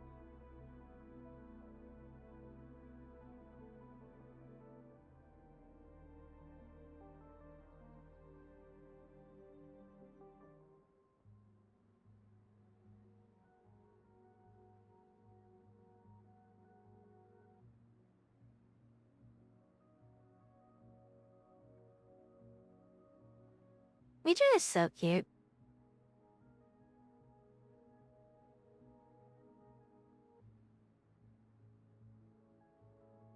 But hey, Delia, could you see my video?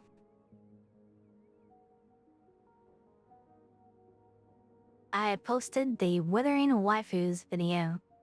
Yeah, Wraith, welcome in.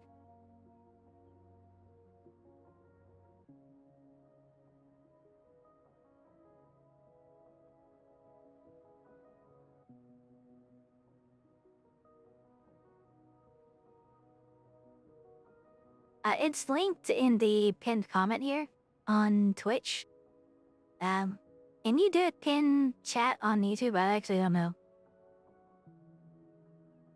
Yeah, it's linked up there. Withering Waifus. I hit a new waifu tier list. I recorded that completely off stream, not even on the Discord stream. So nobody has seen it unless they watched it on YouTube. Alright, since ads are done, we can do this now. So we have Jinxie, Jaja, and Verena. This is Jinxie's probably best team. And you can switch Verena and Shorekeeper out and do pretty similar, but I like using Verena with Jinxie, since that means I can use Shorekeeper with someone else.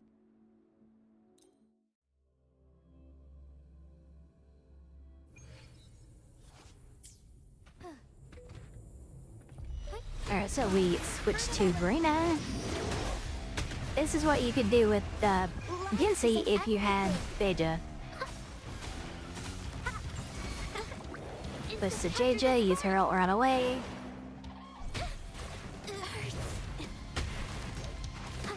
I'm getting my butt whooped here.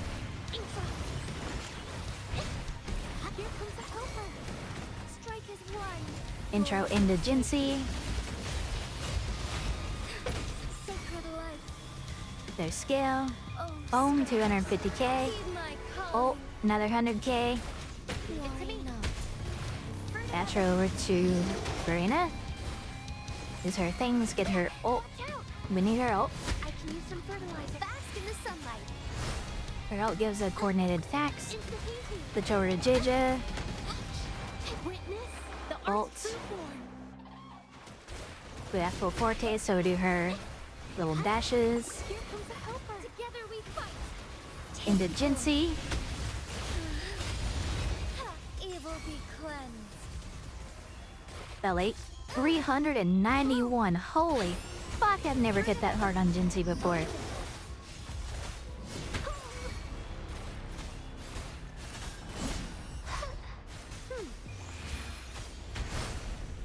Holy damage. Art unveiled. Here comes a helper. Strike is one. So imagine if I can get this off during her Thus it ends. during the Inverara's weak point. Oh, it's 160k non-crit. Fuck. You hate to see that.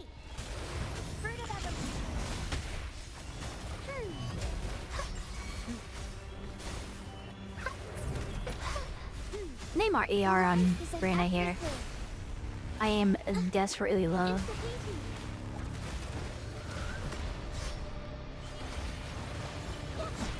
Witness the art's true form. Here comes a helper. Together we fight. So cute. And Jinsey's just gonna finish him off real quick Sacred life. with a kaboom. Another non-crit. What the fuck, man?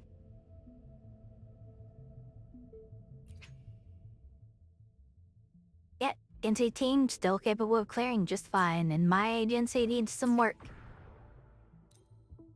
To be honest. I'm working on getting mid echoes for her. I need a crit damage echo that's like actually good. May I pray for anything specific for you? It would be my honor. Oh, I did get one that's actually good. Never mind. I forgot I got that. I mean, they're low rolls, but I mean, every stat is positive. I'm good there. What about the rest of her stuff, though? There's a crit, heal damage, energy regen. It's fine. The damage, I want crit rate and crit. I need double crit. This piece needs to be replaced. Do I have any potentials here?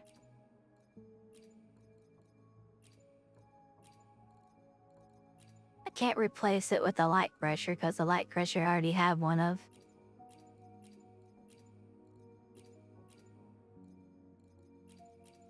Now we don't have any there. Oh, we have a crit rate with resonant skill here. This one's got 2 good stats, and then the attack is also good. Here's a double crit. This piece is really good. Got a mid crit roll. It's got a decent energy regen. It's got a high attack, and it's got a mid crit damage. Yeah, this one's the one I don't want to try to replace. This one's one I would like to try to replace, though. There's a crit. This one's already leveled. Crit damage, attack, skill. I switched that one out because I need crit rate. Or I guess I want crit rate. Here, Moses hitting for 200k. What the fuck? Is that normal?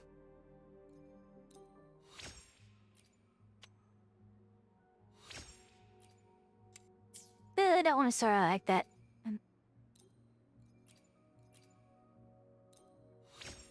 me a crit set to start with. I appreciate it. It's a low crit set, but it's a crit set nonetheless.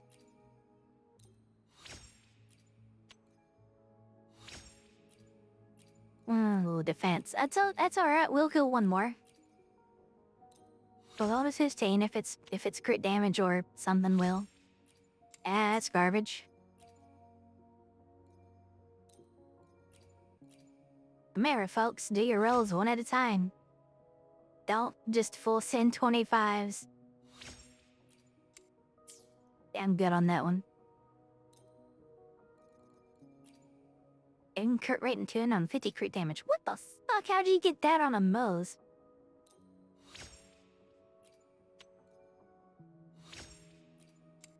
Yeah, I'm good on that 10% defense.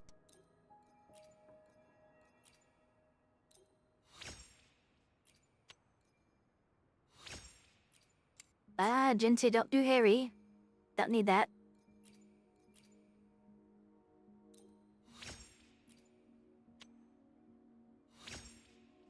Attack. Okay, nice. Give us crit now. Right, or skill damage. Crit. Okay, good. 6-9. Nice. Wait, crit damage. HP. Honestly, I'm willing to go to 20.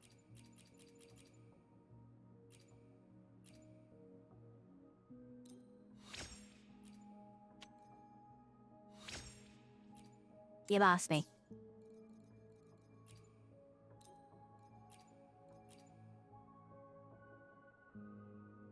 It's gonna be better than the previous one, okay? Starting out with 7-5 crit, nice.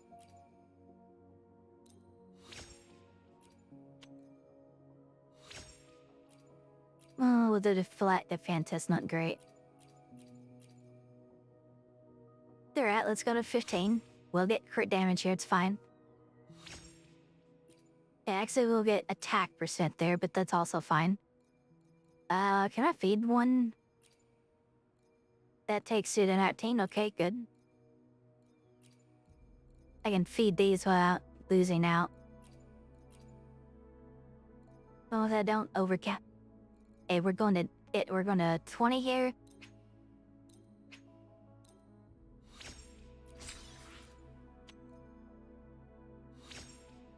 Flat attack.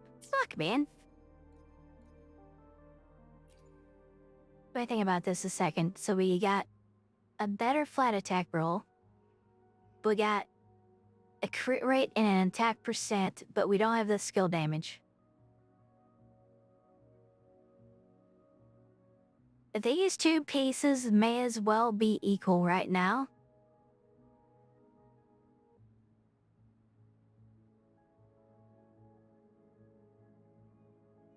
I could try to cope out and get a crit damage on the last roll, or a skill damage, and this one would be better.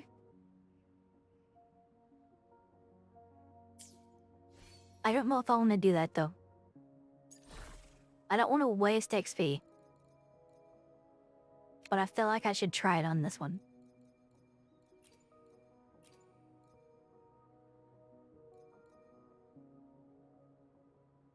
I feel like I need to try it on this one.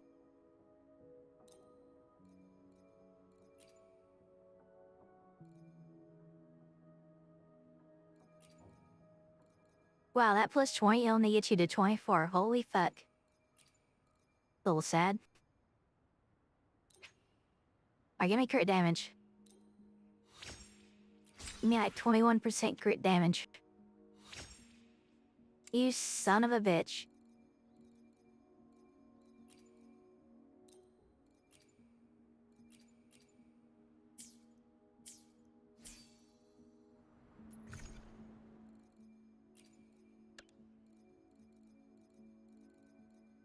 Boy, I hate to see that.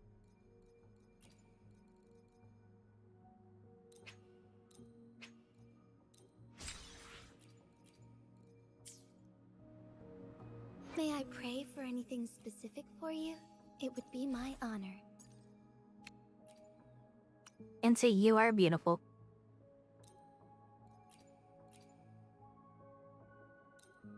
Alright, you will be a high crit roll.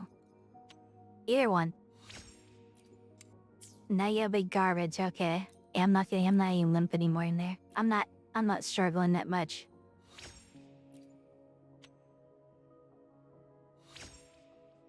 Liberation. I don't know about that. I rolled a 10.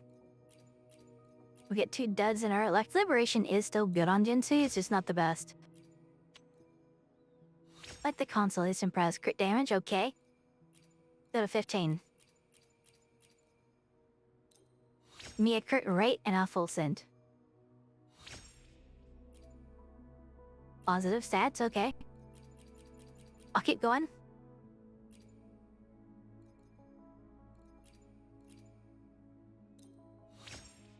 In critical rate. Skill damage. Fuck, this is a good piece. This is a god roll if we get crit rate. Honestly, if it's attack percent, it's still really good. Crit rate would be the ideal stat here, though. I don't want to use all of this.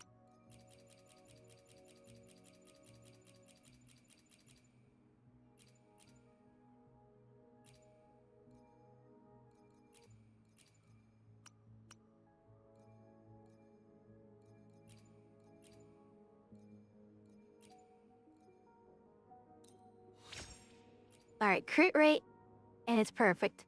Give me crit rate. You son of a bitch.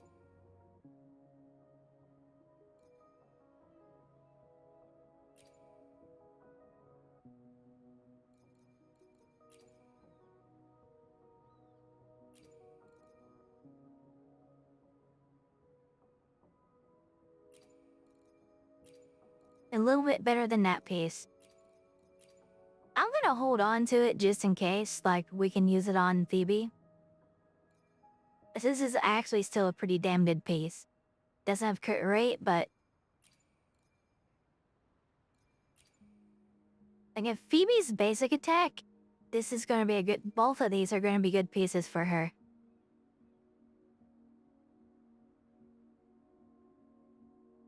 I don't know what she's gonna be, but...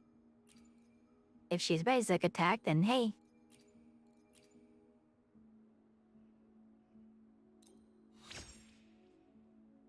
That means I don't get XP back from that piece.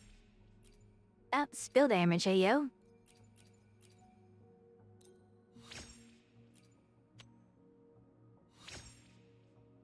But that's dead, and I think we're done rolling for now. I'm out of XP, fuck.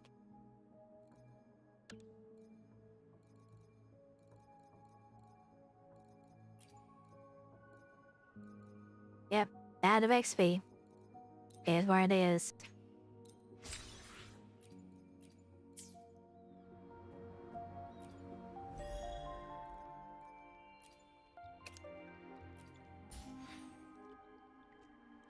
Yeah, I hit 60, nice.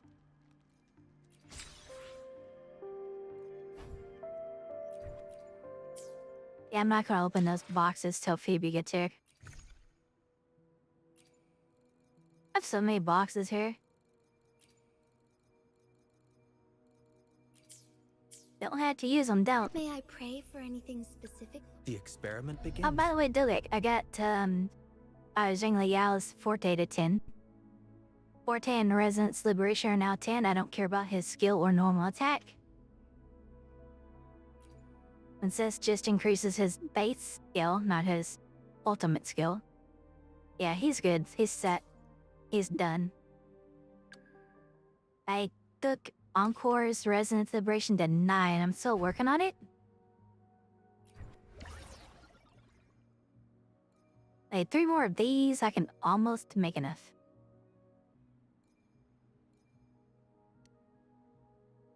I need literally 1 more of this.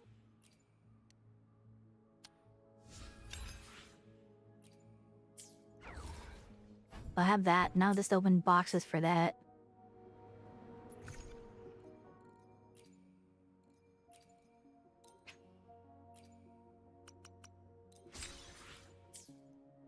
May I pray for anything specific for you? It would be time for another adventure?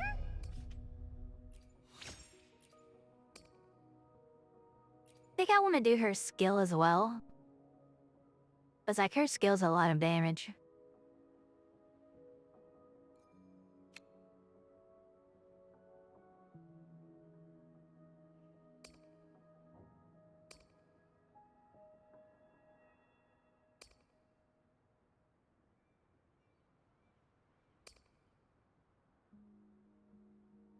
Like most of her stuff is gonna be done under ult.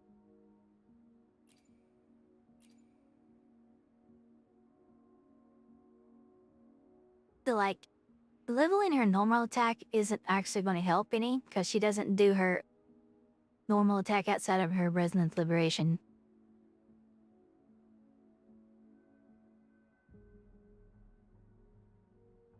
I mean, her combo is basic attack damage, but it's buffed by the Liberation talent there, so yeah. She's a mix of basic attack and skill damage, but I do think I want to lower her skill. But what's her forte do? What's Cloudy Frenzy? Cosmos Rupture, what are those? When her mayhem is full, cast a heavy attack and she does the thing. Okay, yeah. I don't really care about boosting that. I don't use it other than to like quick swap, and I don't quick swap on hand.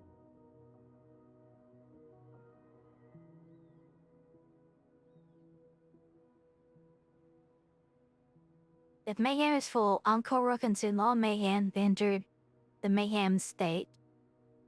During Cosmos Rave,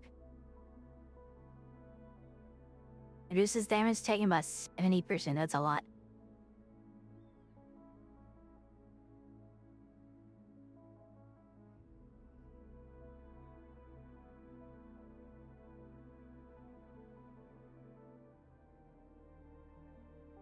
But it's considered liberation damage.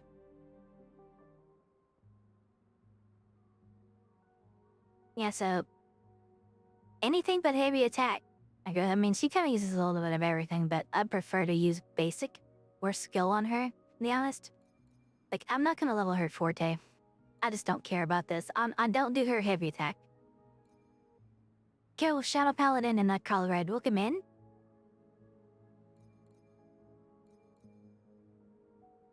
Think I'm gonna do her skill though. But I'm not gonna do it right now. I'll come back to that after I work on either Sanho or Yang Yang. I don't know which one it is I want to do right yet. But I want to sit on that thought. Guys, I'm exhausted. I hate to say it, but I think I need to go to bed. But not to worry.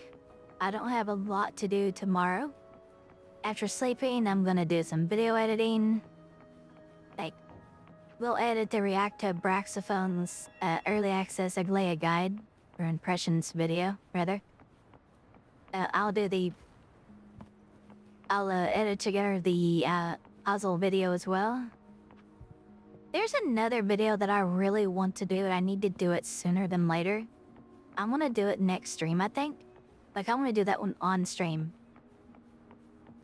It's kind of a tier list.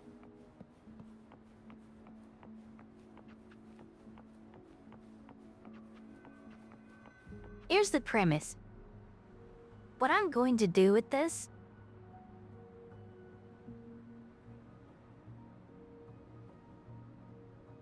Let me pull this up real quick. Yeah. We already watched that. Oh, god damn it. I did close the whole damn thing.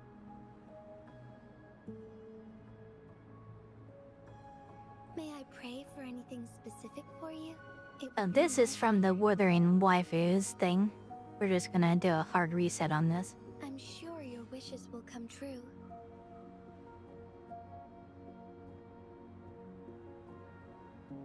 God damn it. I'm not gonna do what Pride 1 does. I don't like the fucking has tier shit or the tier 0. 1, 2, 3, 4, 5. That's all you need.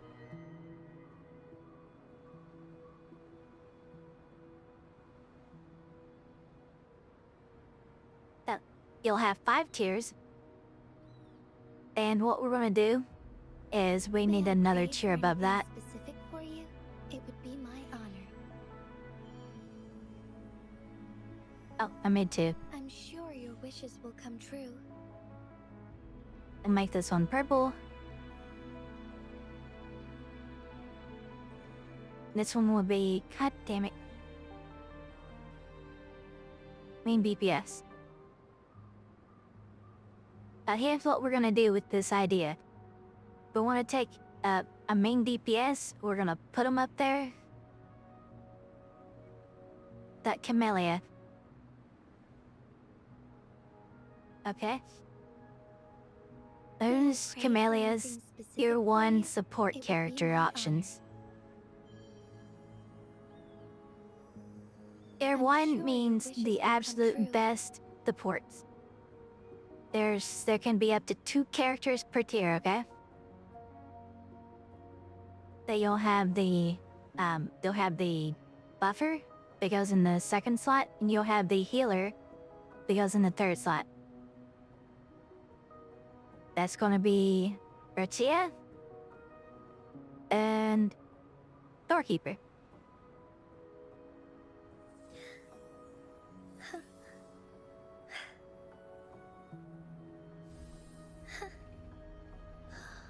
And Shorekeeper. Now, Sunwa.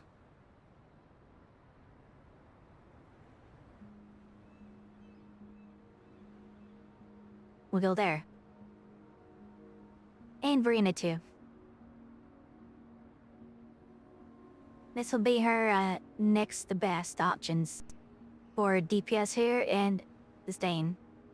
Beth, May I Yeah, pray following for me? anything specific for you? It would be my honor. let's copy that. Make a paste here. I'm sure your wishes will come true.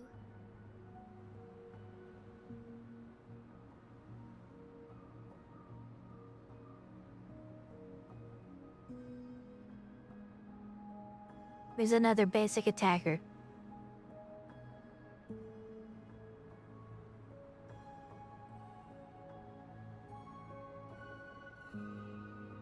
Oh, I need to move over. I'm in the way, that's right. My bad. But who's another basic attacker? Encore. Isn't a buff Encore. Dockkeeper and Verena? Dockkeeper's better than Verena. Back. That's her sustain options. But what about her second spot? Her buffer?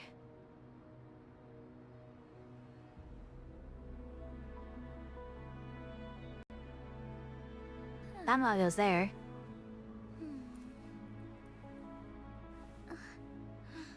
What about slot number 2? He goes in slot number 2.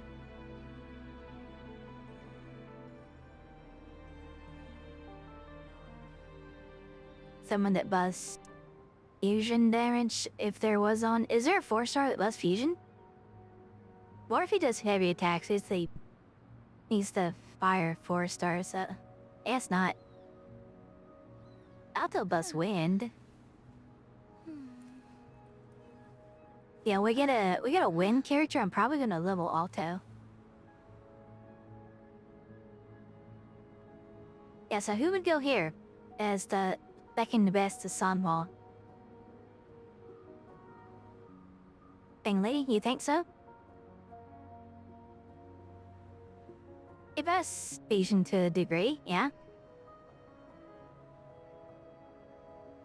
Alright, fair. What about next? What about what about Encore's tier 3? Bergia busts basic attack. But Chingli's only gonna do about as much as Rochia.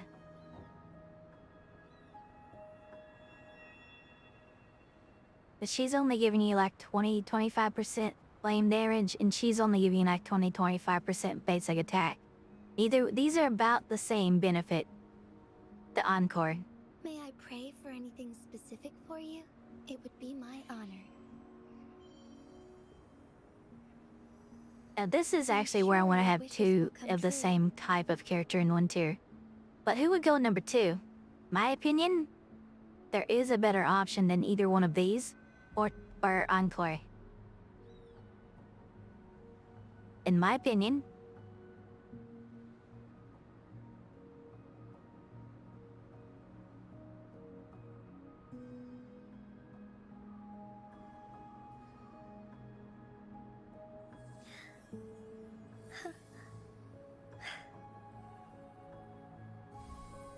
well, you like that one.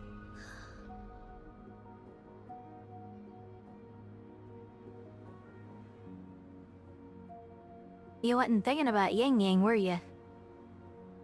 April sleep on Yang Yang. This is assuming your 4 stars are S6 and your 5 stars are S0. Actually, didn't someone do math and say that Stanhua is actually better than Rochia at S0? Not sure. But yeah, Yang Yang. He does 2 things. May I pray for anything specific for you? May I pray for anything specific for you? It would... I'm sure...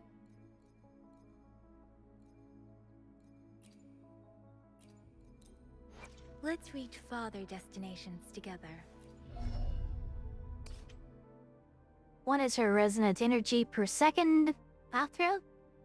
Get 20 energy from her when you outro onto another character. They are pretty well going to always have their resonance vibration ready. They'll say your encore is a little bit low in the ER and make up for it this way. And you're gonna have grouping. And not understate the grouping. The grouping is worth just as much as a damage buff. So she has faster ults, she has grouping, and 20% attack.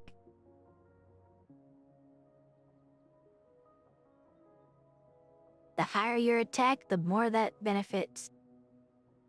Let's say you have a 5-star weapon on Encore.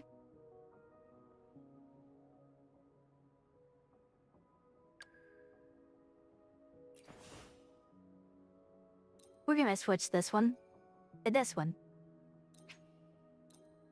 As we're never gonna run Baizha and Encore in this, or not Baizha, we're never gonna run JJ and Encore in the same team. So we're at 925 base attack. 20% of that. And what's that, like 180 or so?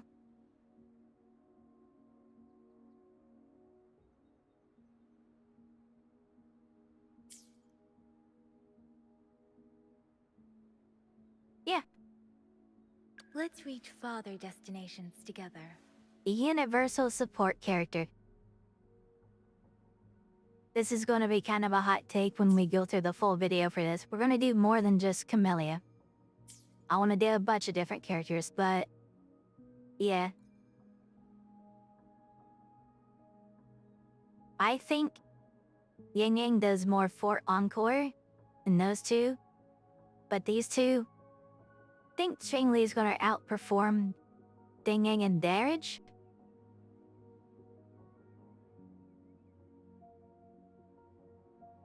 But obviously if you have advancements, you know. But what other basic attacker is there? What other basic attacker is there, guys? Let's leave these characters up here. Spectral Rover is a basic attacker. Same deal. Sanhua and Shopkeeper, tier 1. Ding Yang and Verena, tier 2. Those two, tier 3. The only thing, we just take her out of the equation. Bertia's giving you an attack buff, a 200 attack if you have enough crit. And what was it? Is it 20 or 25% basic?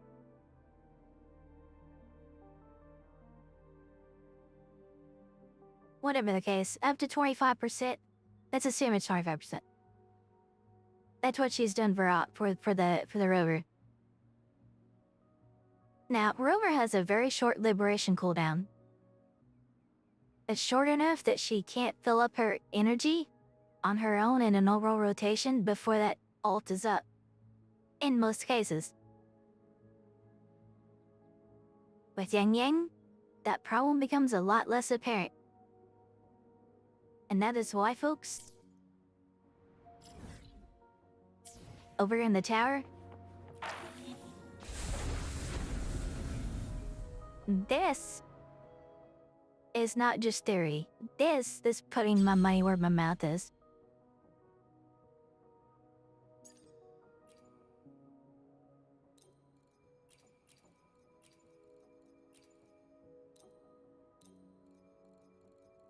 We need to give them actual weapons too. They don't have the right stuff on. Everyone, as we head toward our shared future. We'll give the basic attack weapon to the rover. And Yang Yang still has the Genesis weapon on, looks like. Let's reach farther destinations together. Yeah, Yang Yang still has Genesis on.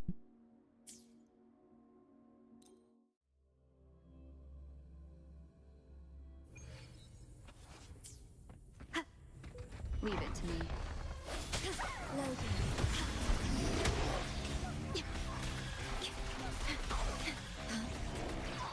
Astral modulation.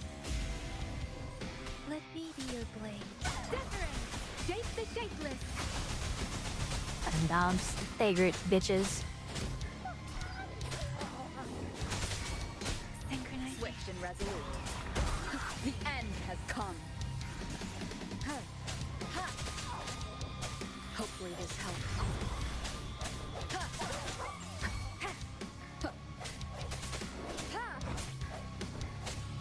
Oh, from the heart. Loading.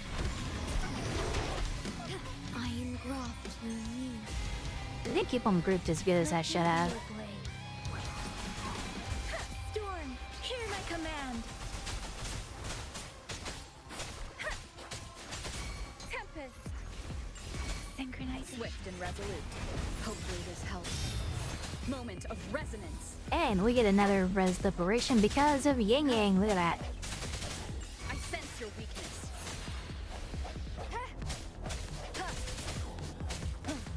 Strike from the shadows. Vow from the soul. Loading. Dimming war with time. Let me be your blade. Let the winds roar. Yo, broke them already. Synchronization. Swift and resolute. Hope the hour is upon us.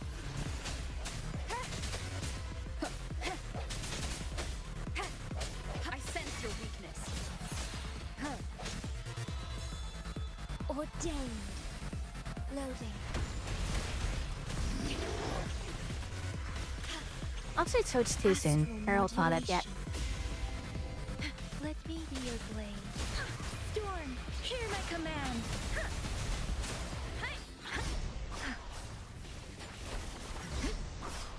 Speeding up.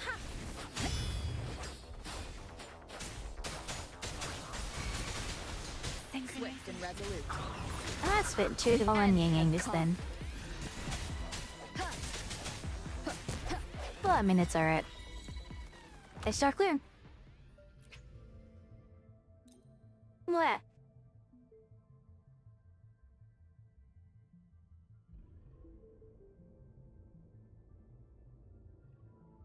Pretty good if I do say so myself. I'm telling you guys, people are sleeping on Yang Yang. He does a lot of characters, a lot of good. You don't have Jeja? And give Carlotta Yang Yang. If, on Jinsei, if you don't have Jeja, give her Yang Yang.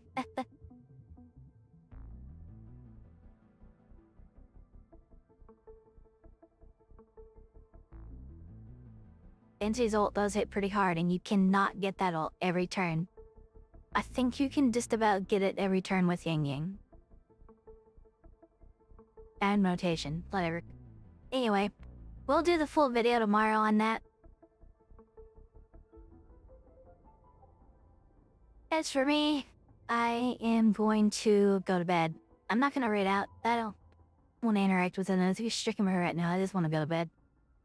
Hope y'all guys have a good rest of your day, and I'll see y'all tomorrow. Bye!